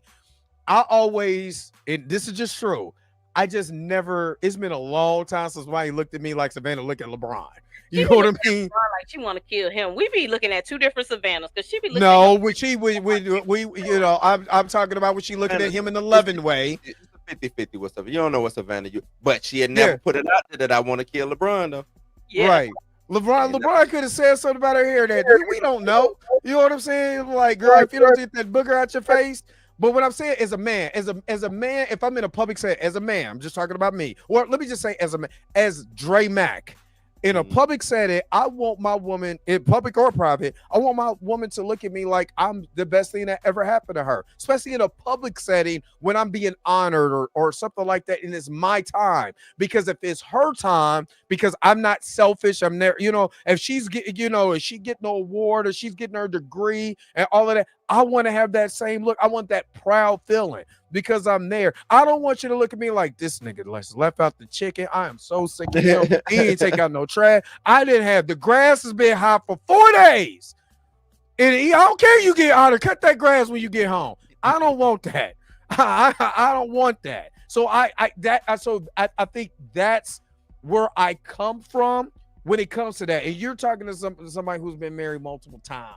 So I think I've been down this road a lot, to really too many times. So I look at it a little differently in my elder senior citizen, Rudy Tooty, fresh and fruity age. Put it like that. Salute to her, though. Salute to her. Savannah, yeah, salute to Savannah. She know how to do it better. Savannah be saying the same things. It just don't go viral. She be like, he be getting on my nerves. I'm so glad when he on getting on my nerves. She ain't talking about, I wish Michael Jordan to come over here. Right. If they find out Mike, my God. There's a story of her like, oh, I remember when Kobe came and visited us. God rest his soul. But when Kobe showed up at that door, girl, I ran and put on my Sunday's best. I had to be. Boy, LeBron will lose. LeBron already said, we get into, I'm fighting for mine. I'm fighting. So he would beat up Michael Jordan if he came over there and took her. I wonder why he was letting his go. I wonder. I've heard some things, about old LBJ that you don't want out. So, hey. Not a bad thing for men to express their feelings. I think more men need to talk about their real feelings. That's what I think. I think it's great. Men, y'all ostracize. We get killed in the comment section when we express our feelings. Well, like the thing that Kirk Franklin is doing, I like that. I think that's I love that. That's amazing. I love that. Who we doing it with though? Men. That's what I'm saying. Yes, black men. If a woman enters that space, it's dead. It's over. Yeah, we shouldn't be there. That's why. It's yeah, and I love that for the simple fact is that you get to have men express, what they see when it comes to life and how they see life, especially when he asks a conversation about your happiness, what brings you joy. And I sentiments exactly. It feel like the only time that I get praise is when I'm doing something for somebody. Right. I just don't get, daddy. Well, my daughter does, so she loves daddy. But you know what I mean? But as somebody who's been in relationships before, I never got that praise, just for being me. Like, hey, that affirmation to make me feel like what I'm doing is not in vain. And sometimes you might enter a relationship where you feel like you're just doing it because it's required of you, and that's it. You're supposed to do it, and that's all I get. You know what I'm saying? Daddy, is my birthday. Here's some socks. You know what I'm saying? Here's a card and some socks. Be happy. I'm daddy. I didn't pay all the rent. Nope, you're daddy. Who cares? Cut that grass. It's been hot for 4 days. I'm sick of it. I will say this, Tina. Men do talk like that amongst ourselves. We check in with each other. We do stuff like that. We make sure, hey, look, man, they shooting on Main Street. Don't go down Main Street today. They shooting. The Klan is out or what. We do all of that. We try to keep keep each other safe. We open up. We talk about our feelings. Our feelings might be about Aisha. Look, man, Aisha was tripping today. Steph might be in there in the locker room, man. She tripping today, bro. He know who he talking to. Who he talking to them big. He talking to them big dogs out there, not in that locker room. Well, Draymond go over there and hit Aisha. You can't tell Draymond. No, don't tell him. Nah, he's talking to Mike. He's talking to Jordan. He's talking to Magic. We don't. It's not shown, but we open up. We are vulnerable with each other. We talk about certain stuff. You know what I'm saying? So I mean, I would say a conversation that I had with a certain someone. I just don't want to repeat. Y'all would know who I'm talking about because I can't repeat. Y'all would know what I'm talking about. I just can't repeat our conversation on this live. But we had a deep conversation where I was able to express, you know, a lot of my feelings, you know, just about the, you know, certain situations that I've been through.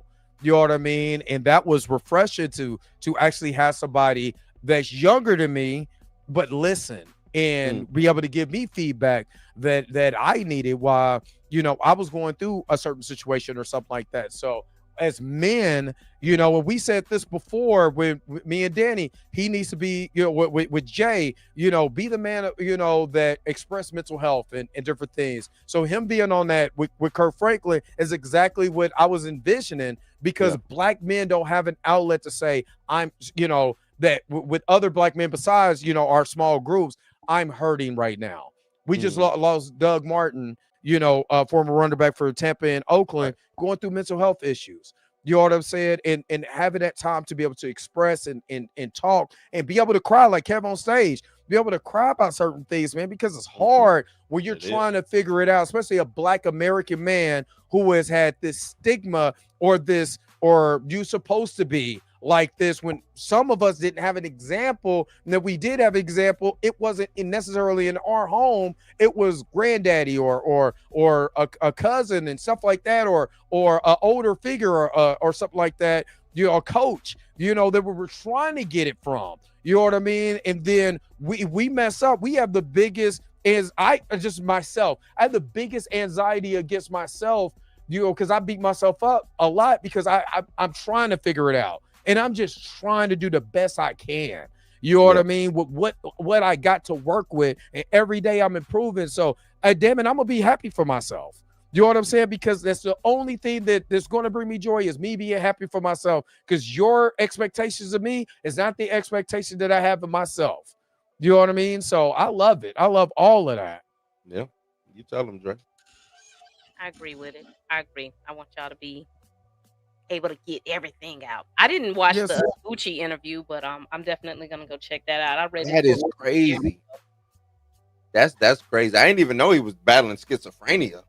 Yeah, I read his book. Like, he wrote a book when he first got out of jail, and I read it and it was pretty good. So I'm definitely gonna. I did not see that. Man, it's a lot of people be, you know, going through stuff and you just don't know. Just don't know. Sad. I always knew. I remember Gucci said he was a little slow. I remember he said that back in the day. But schizophrenia, you know, I never know, like, that's to me is like huge. Schizophrenia, you know what I'm saying? She was saying how she would move items from him and stuff like that, or she would delete apps and all that, because we don't know which Gucci we're getting today. You know what I'm saying? That's crazy to me. And I'm glad he got somebody like her in his corner, though. Yeah. You know, again, she ain't on no podcast. I wish somebody would just look at me. I don't feel as sexy as I wasn't used even out to like be. that when he was locked down. She was solid. About Gucci Man and Keisha Kayor. He was on the Breakfast Club talking about his mental health issues. Yeah, that was. And like I said, that's awesome. Yeah. That is awesome, and I'm so proud of him, because I just remember Fat Gucci, you know what I'm saying, back in the day, and you don't really see the human side of the persona. Yeah. You know what I'm saying? Because Gucci Man is persona. I don't know his real name. That's the real man, and I'm glad we're starting to get the real men, you know, that's not afraid to express, hey, I got this going on, and I'm glad somebody has my back. That's amazing. He told a story about that versus he did with Jeezy, and how he's actually glad that Jeezy de-escalated the situation. He said he was ready to go. Yeah. He was about to shoot that whole spot. And he had other shooters there who was ready to shoot the spot. And he was like, Jeezy out-matured me. I'm out here supposed to be the, you know, new change, you know, I'm slim now. I'm Slim Gucci, you know. He said, man, he was ready. He was getting triggered and ready to go, but that's crazy. Bring it out.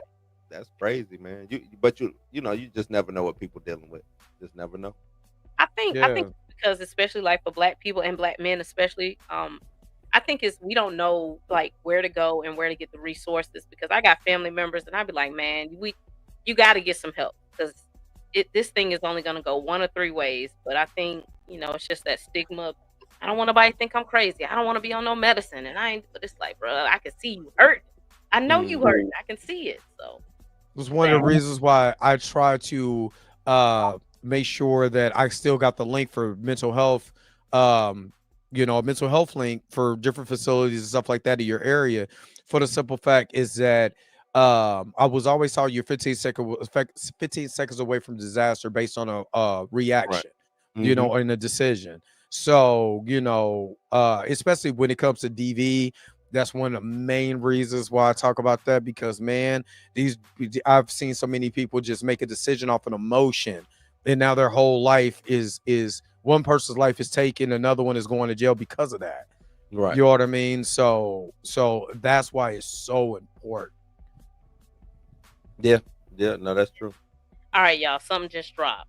They're making a Set It Off remake. Issa Rae is doing it, and Stephen Caple Jr. is directing it. Thoughts?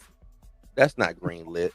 Ain't no thoughts on that. You're not green. Why? Why not just leave that alone? Is this gonna be like Belly 2? I'll give it a no. Yeah, I'll give it a no. You say Issa Rae. Issa Rae's project. I haven't watched it yet. Stephen Caple Jr. is doing it. He did Creed. He did Right. Creed 2 and 3, right? Nah, because Michael B. Jordan did 3. So he Coogler just did the first one. Caple Cooper did the okay, second yeah. And Michael B. did the third. She need to leave. She should concentrate on doing her Female Friday that she just did last year or the beginning of the year. Like, just concentrate on that. We don't need to set it off. Yeah. We don't need to set it off. I guess F. Gary Gray did do Set It Off, and he did Friday. Now that I think, is she trying to follow F. Gary Gray's movement? She's a new F. Gary Gray. Yeah, she's a new F. Gary Gray. I'm not. That doesn't excite me, but I don't know. I don't think it'll excite anybody. Yeah. To tell you the truth. Yeah. Leave that alone, Issa. Unless this is gonna be something completely different. Like, it has to go a completely different direction. Like, it probably can't even be robbing a bank. It got to be something. Yeah, it's got to be. It better be Fast and Furious type robberies. I better see them driving cars, doing death-defying scenes. It don't need to be nothing. How about that? It don't need to be nothing. She just needs. If she do it like if she do it like Fast and Furious, I'm for that. I'll watch that. Let's seriously watch that and have a good time. A Fast and Furious, but set it off. But then you can't have Ronnie going to the old man because I need the money. Maybe they could do white collar crimes or something. I don't know. But last time a black female was doing white collar crimes, she was called a criminal. You know what I'm saying? And it wasn't black representation. No. I think, it just came across my feed. Now I'm looking at it. Let's ask Chill what he thinks. Never mind. We love you, Chill. This is dope. We joking. We joking, man. We joking. I don't know. He did. He was looking at that chat. They was eating him up in the chat. I think he was getting a little salty. I think. So the Bo DeMaio conversation is. Bo was. They needed you there, Tina. They really needed you for some insight. Bo was different. And this goes to what I said about Chill. Chill, I need to know a little bit more about you, and I think Chill needs to know a little bit more about Bo to kind of understand like his thought process and to understand why Darius feels the way that he feels, because there's a through line. When you are a mixed black boy in the South being raised by white people, your perspective on things is going to be a little skewed. Okay. And a part of me does agree with Darius where it's like, I think Bo and Drake are kind of going through this identity crisis where they're trying to figure, like, damn, I think Bo figured out, like, damn, I'm really black. Like, they're treating me like I'm I'm the good black. And that's when, sometimes people like that, they just, I don't know. That's a different conversation. But no, that's a good conversation. That's fair. That's fair. I brought up it's videos of Bo acting it's videos of him acting agree. You know what I'm saying? Like at a party, he was, he went up there to make a speech. He was inebriated. I don't know what Bo could have been touching on somebody. We don't know.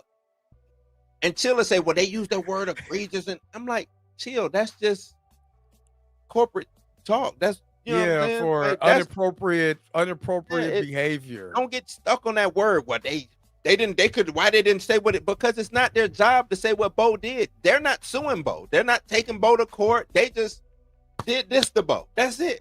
Bo, go on about your business. I think with Chill makes sure that the big bad boogeyman does the big bad boogeyman thing. And it's like, it's not always that. And there's no proof to that. There's no proof that Bo is blackballed. There's no proof to that. You know what I'm saying? There's no proof that Bo didn't do what he did. You know what I'm saying? What they say he did. We know that he got fired. I'm always under the pretense when that whole thing, you know, me and you done talked about it too. Man, I'm under the pretense. Bo done talked just like Darius said, Bo done talked about every damn thing else. He done gave us everything. Drop the emails. Give me something. So you know what I'm saying? Like, I just don't believe Bo. I just don't believe Bo. I think, or let me say this. I think you are more in the wrong than Marvel might be in the wrong. I'll say that. That's how I feel about it. And can we fairly say it could be both sides? Yeah, that's what I'm saying. That had their own issues, and it was better for them to part ways. Yeah. Because at the end of the day, just reading through the tweets, and I just stopped after a while. I stopped reading them because you know what I mean. It's but just reading through it because he's not giving us nothing. Well, this is why I look at it. With Bo, he's going to give his side. The company did his side. So if I be illogical, I can meet in the middle and say there was issues going on both sides that had a disagreement. So that was best to just terminate the contract and go our separate ways. Right. You know, with no hard, at first with no hard feelings. And then Bo got to talking and it was like, you know, well, I got to do what I got to do now. Now we're not saying he's blackballed. I don't know. I don't know. I'm saying I don't know. Chill, we don't know. But Chill will double down and say no. He's blackballed. He's this. He's that. And we like no. But then you also have to get. But I will also say when you're in a public space saying public things about a major company that you just came from, the next major company ain't gonna be like, well, come over here. Because then because in business, especially in the entertainment business, you start talking too much, people gonna back up. Because what are you gonna say about us? You know what I'm saying? So I can see why a company wouldn't hire him. You know, that's a Warner Brothers or Sony or just making us or Amazon. You know what I mean? And I think that's the conversation that needs to be had. I don't care what Bo, honestly, I don't care what Bo did. I don't care about if they parted ways. And Bo got to talking, and that's the reason why he ain't got a job, you know, from a major company. That's the way I look at it. I'm with you, Dre. I'm just, all I'm saying is if we do break it down, I just, you know what I'm saying? Like I said, I think Bo was probably more in the wrong than Marvel. You know what I'm saying? And now it's like a lot of his stuff didn't make yes. Huh? I say I don't know about the situation that caused this split. That I don't know. That if it's more Marvel or more Bo. What I do know is that Bo got to talking, and that's the quickest way of not getting back in the door. Not getting back to work. I understand you expressing yourself and this is what happened or whatever, but when it comes when a company is looking at it constant, I think that's another thing too, though, Dre. He's not even consistent in his expression. You know what I'm saying? Like if it's fuck Marvel, it's fuck Marvel. You know what I'm saying? I'm not finna be playing buddy. Oh well, hey, season 2's right around the corner, guys. You know, it should be a good season this season. I think it's gonna like, nah, Bo. Is it fuck Marvel or not? Are we doing the middle finger to Marvel or not, Bo? Because you confusing the hell out of me. Which one is it, dog? If it was, I would just say, because I don't know Bo personally. Obviously, Chill. He's DM Chill. They have a relationship. I would personally. This is just me. Not towards Bo. This is me. This is Dre Mac. I would shut the fuck up. Right. Just go about my business. Or all in. Either shut up or go. But then this is the same thing that I did with the one grifter, Kuman Lee. When you start to talking and you're trying to expose people, you know what I mean? That could be taken negatively because you could have kept it private. This is what we got going on with shit. We're going our separate ways. Hey, I wish Marvel the best. I didn't like certain things. I'm not going to elaborate on. This is me. Not saying what Bo should have done. I'm talking about what I would do. Hey, you know what? I've got away from relationships people didn't know because I did it privately. We're not together. Hey, they could go do your thing. I'm not going to blast you. Don't blast me. And we go in our separate ways. Cool. You know what I'm saying? So if somebody brings it up or say, oh, I'm gonna just look at his Facebook or whatever, and I'm trying to like I'm trying to date Tina, but I see Tina dogging the brakes off of her ex. I'm not dating Tina. Tina's crazy. And that's the way that you got to look at it. That's the way, you know what I mean? So if I'm an employer, I'm not about to hire this dude and, blasted his last employer. Nah, big dog. You're not about to put me out there. I think no matter who it is, like, nobody knows nobody 100% sure. Like, there's probably my mama do, my sister do. We don't know nobody, so it's kind of hard to really take a firm stance on the Bo situation because none of us really knows what happened. Exactly. We just know what we was told, what we see. But I do think as far, I don't know.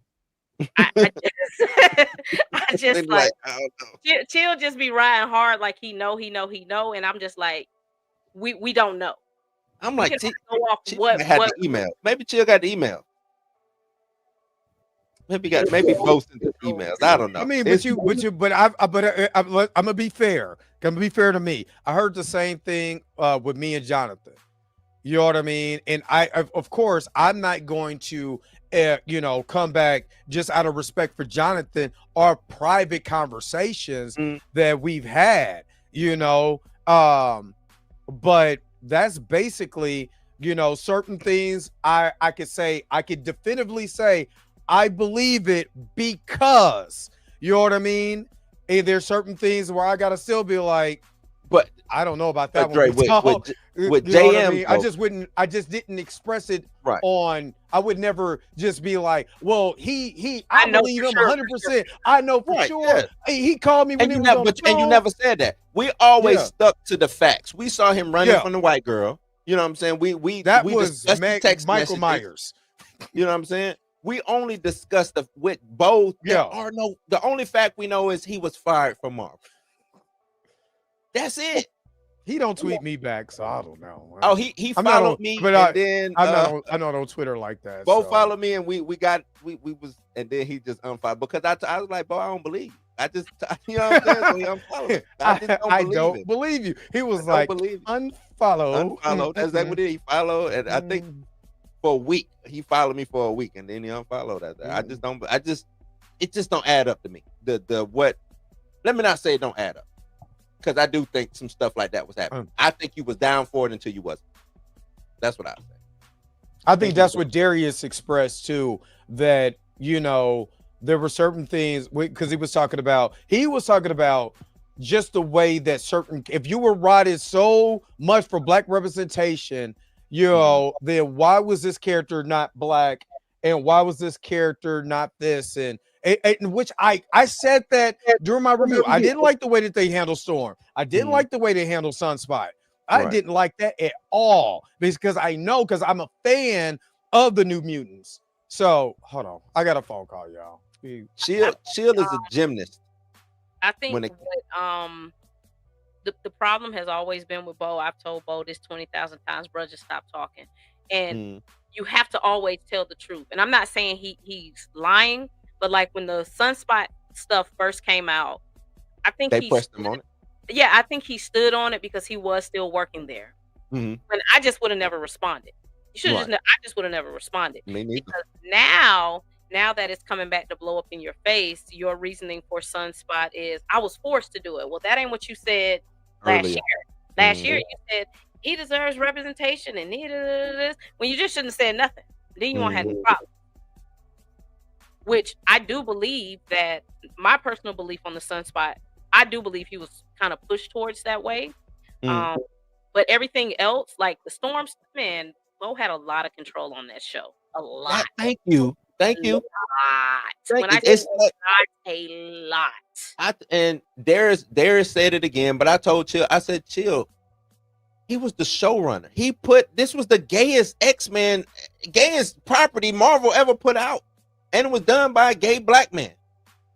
So to say, well, that's just, racist people, that's just no, I don't want to hear that. Like, that don't coincide with, oh, y'all allow me to go all the way this way, but then when I just want to give a Storm a decent story, no, you can't do that. No.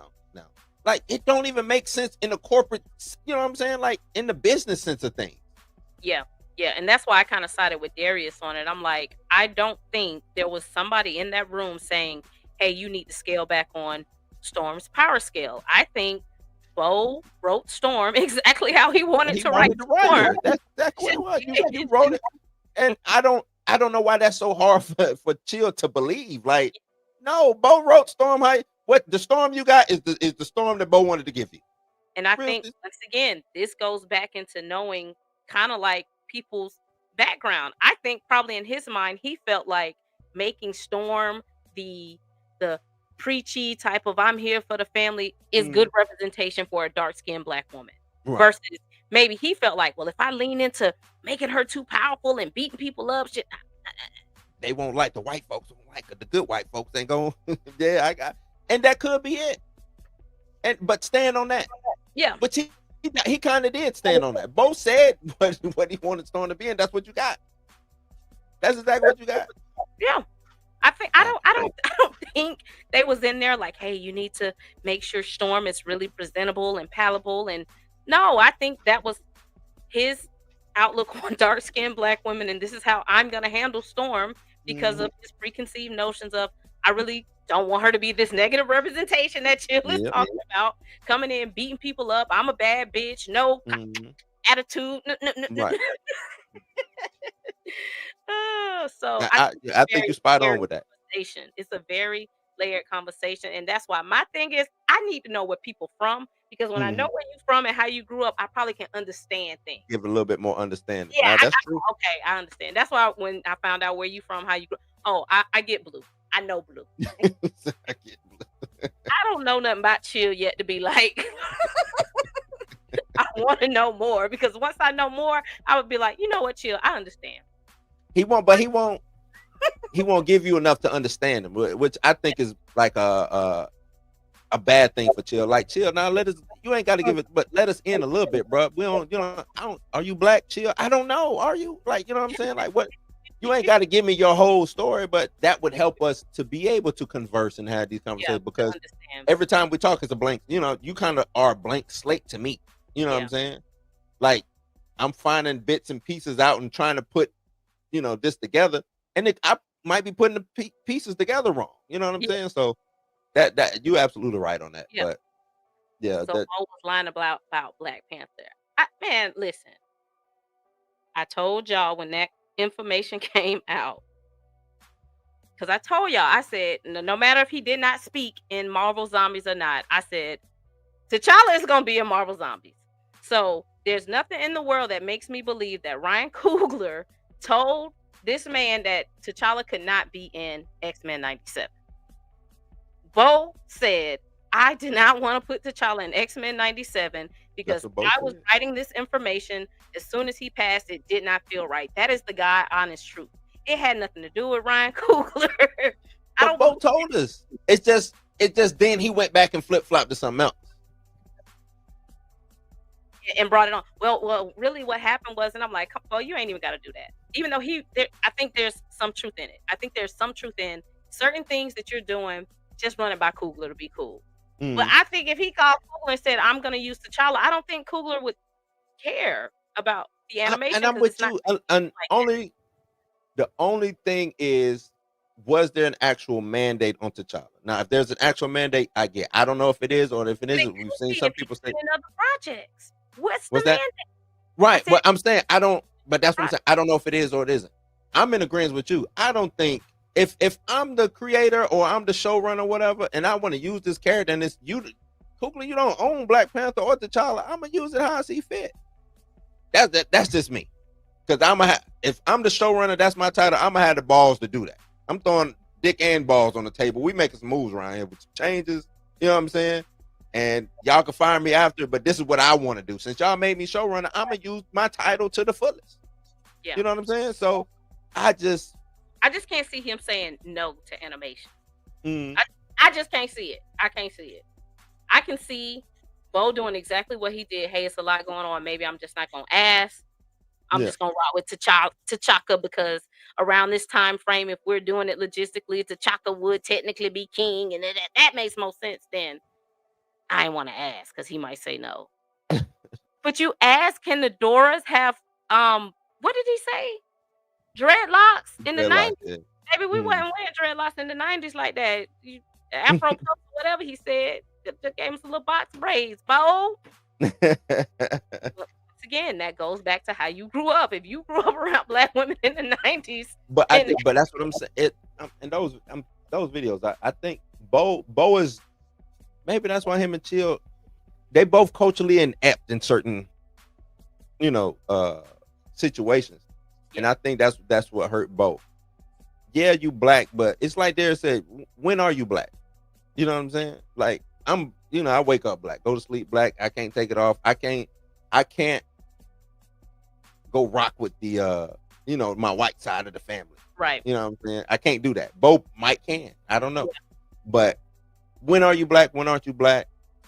And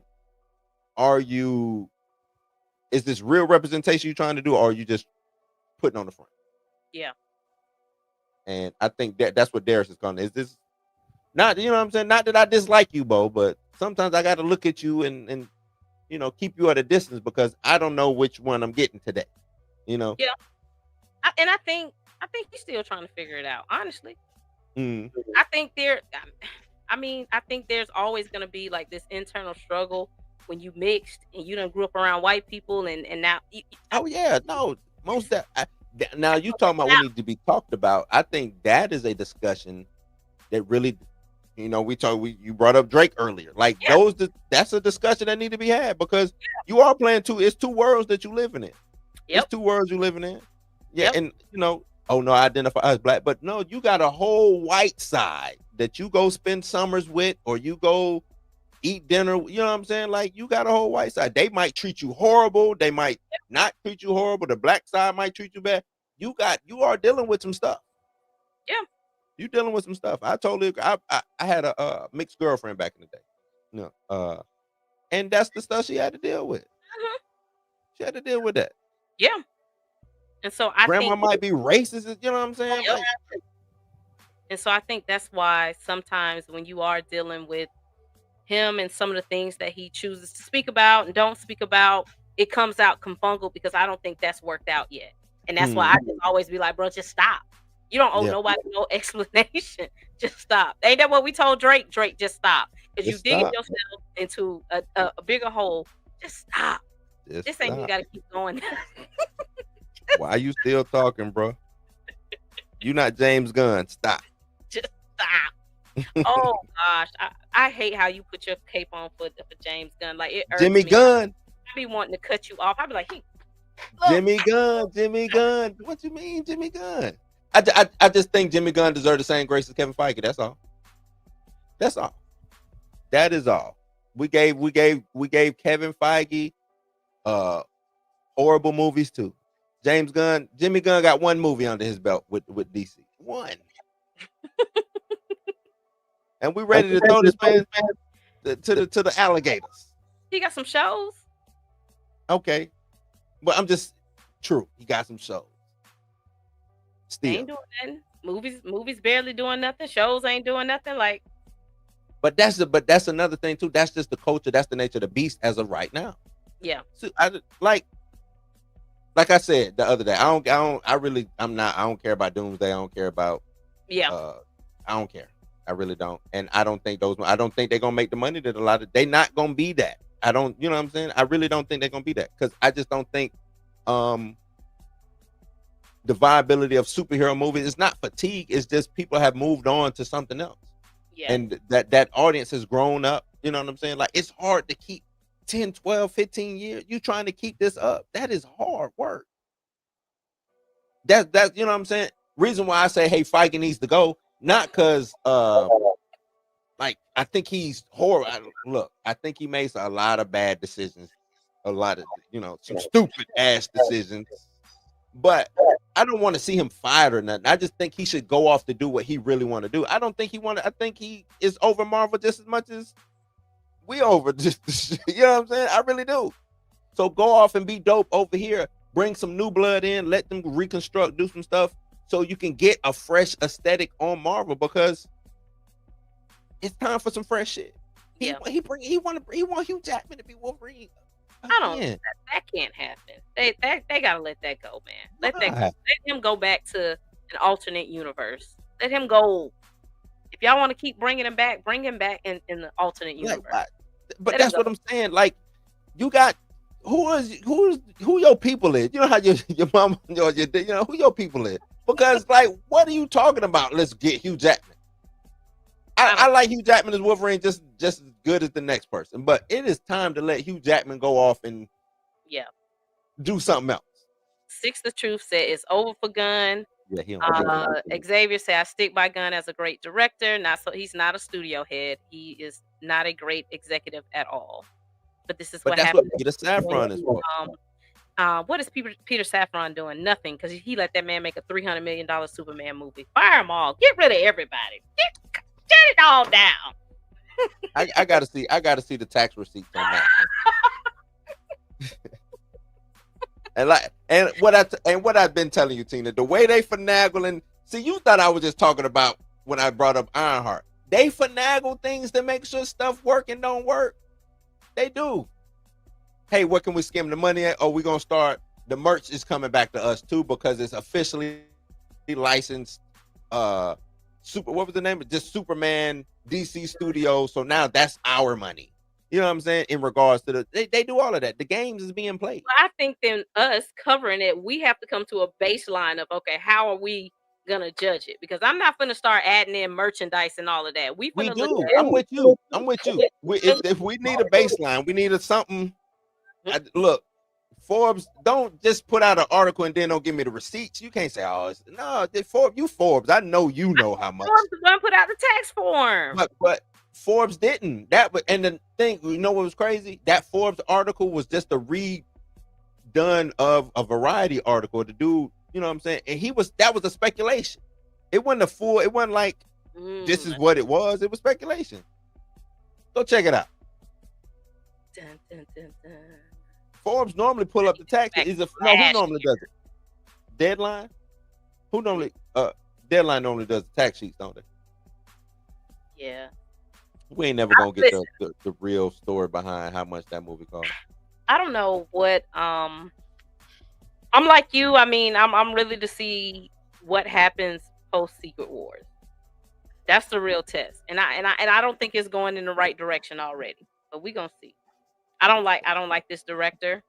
The director for X-Men, I don't like it. We'll see though. I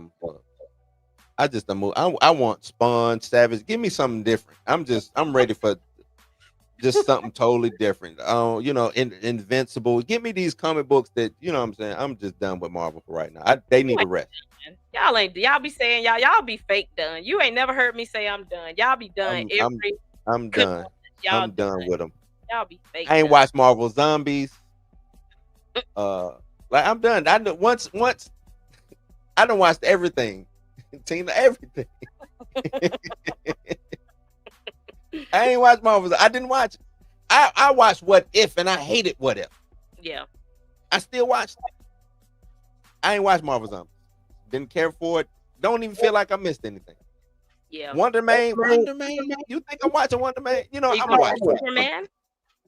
Who? Spider-Man. You want to watch Spider-Man?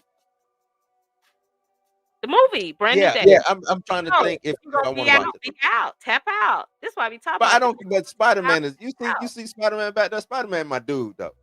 I rock with Spider-Man is like Marvel adjacent. He ain't really there. He don't. You know what I'm saying? Like, I watch Spider-Man. But if it's more like that's just like me and Drake got into it about when I was like, nah, man, Deadpool ain't MCU to me. That's Deadpool is Deadpool to me. Like, oh gosh, He was like, nah, it's Marvel. You saw Marvel Studios. Like, nah, Dre. It is Marvel. It's not. You can if I am the CEO of Marvel, it's not.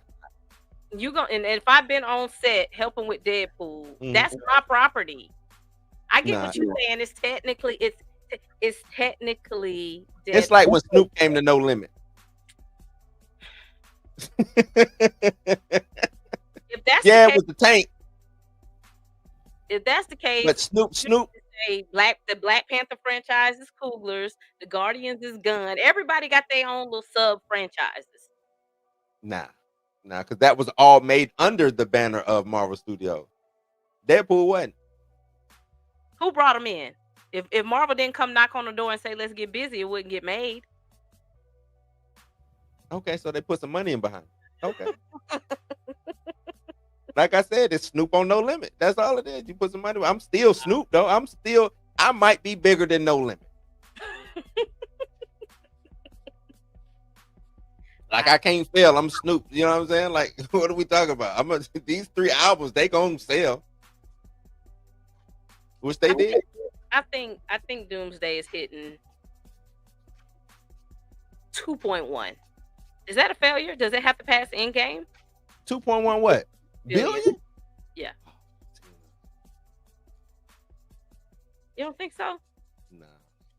Y'all crazy. You and Marcus are delusional people. Nah, not 2.1. Unless cut the food stamps back on by then, then no, but yeah, see, you know, the food stamps going down. You're dealing with an uphill battle already.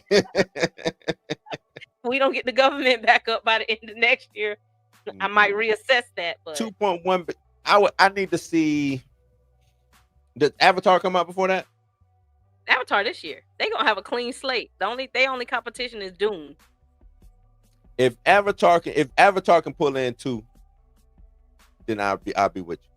Because I don't think this Avatar is gonna pull in what the last ones did. I don't. Food stamps might be off. Yeah, that too. But I don't think it. Even with the if the food stamps was never off or what, I don't think. I think a lot of people like Avatar. I do, but sometimes diminishing returns happen. You know what I'm saying? Like it's. You know, we're on the 3rd one. Some people probably done checked out. You know what I'm saying? Yeah. Like, that's how I look at it. Not that it's gonna be a bad movie. Doomsday, I think, is just gonna be a bad movie.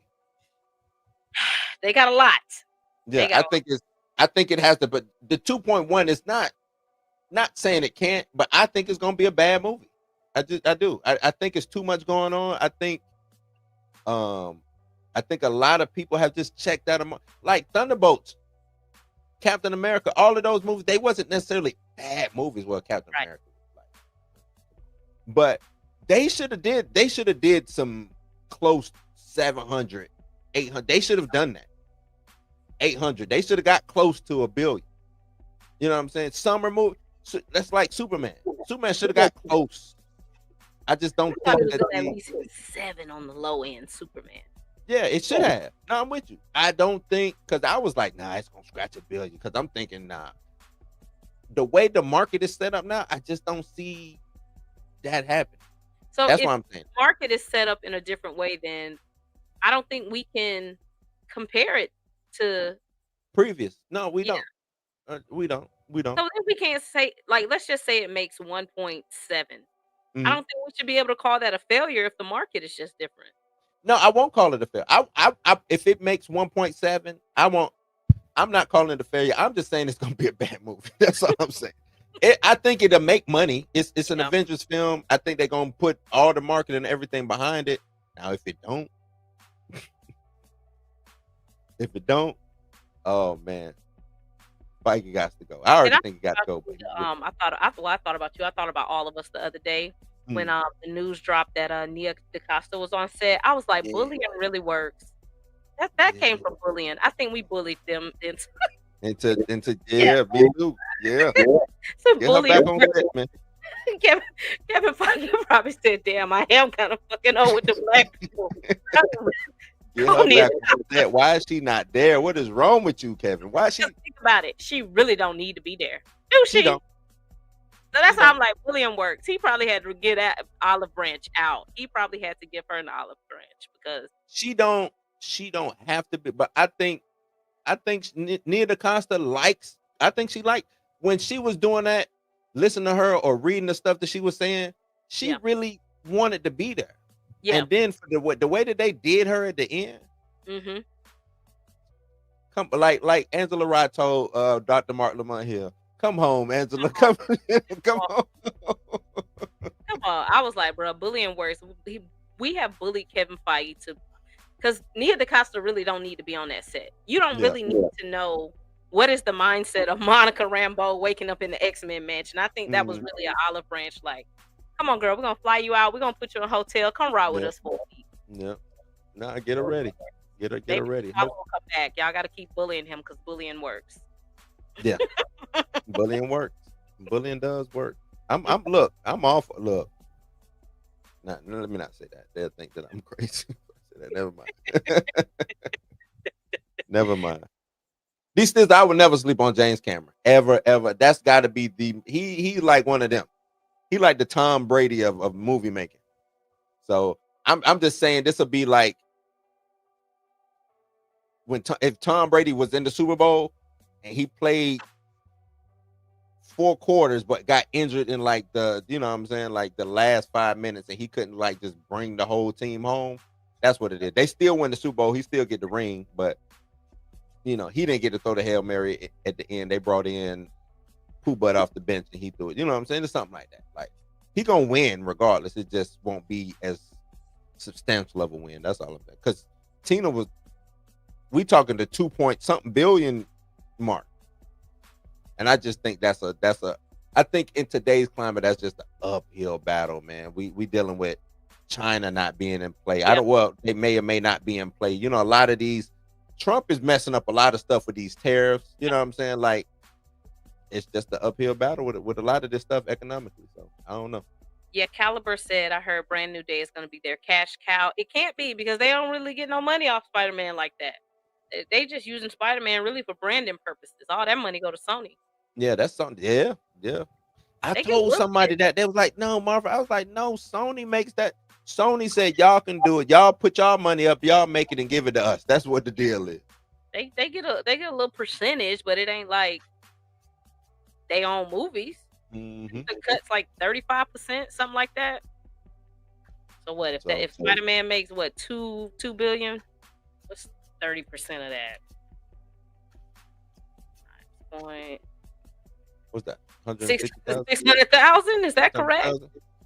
No, it's got to be. It's only 600,000.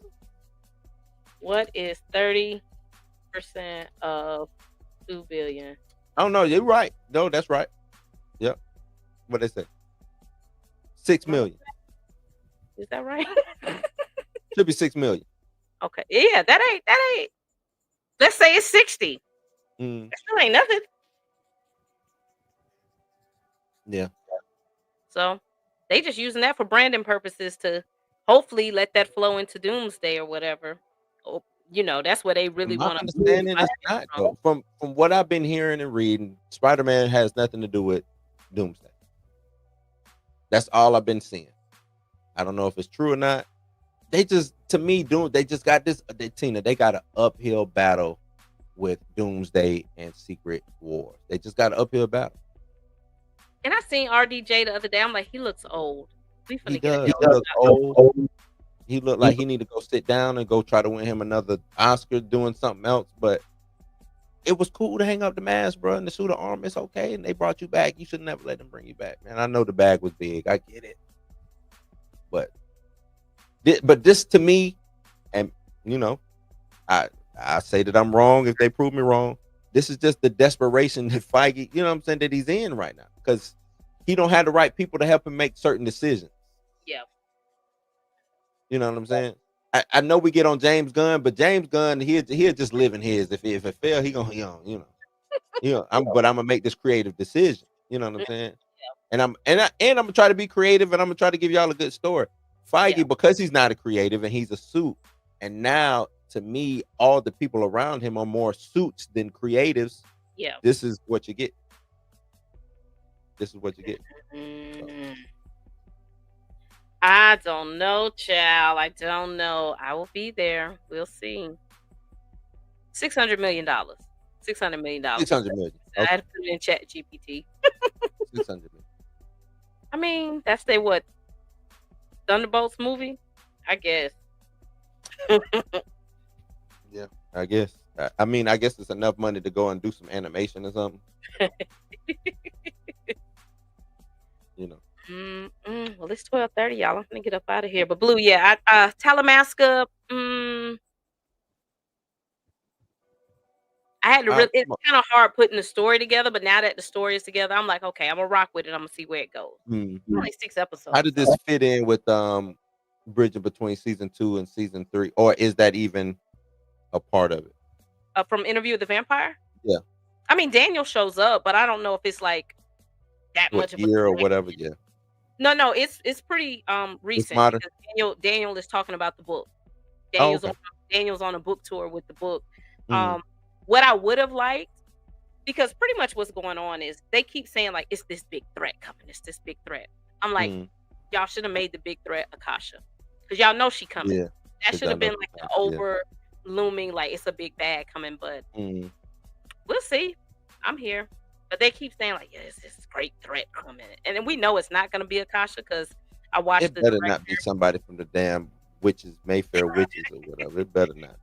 Because they asked the director, it's like, hey, is this going to be connected at all? They're like, well, you're going to see some of the people, but otherwise it's an ancillary story told, about them. But check it out. It'll come out this Sunday. We'll see. Yeah, I'm checking it out. I will be checking it out. All right, then. Everybody, y'all tell Tina bye, and we appreciate it.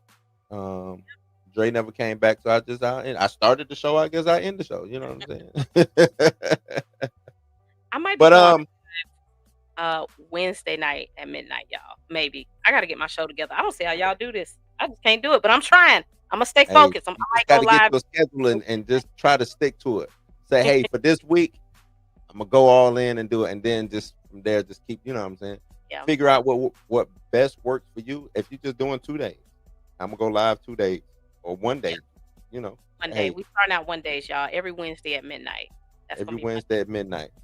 That's crazy. That's a crazy time. Because I don't want to interview with y'all. Y'all be going in the daytime, and I'm a night owl. I just be up at night. That's where I have most of my energy, and I'm alert. Yeah. Them days is over with for me. The military took all my night owl days. I'm done with all that. No. But yeah, appreciate y'all in the chat, man. What Dre say? Never mind. I'll tell you what I say. Y'all take it easy. Y'all be safe, man. You ain't got to go home, but you got to get the hell up out of here.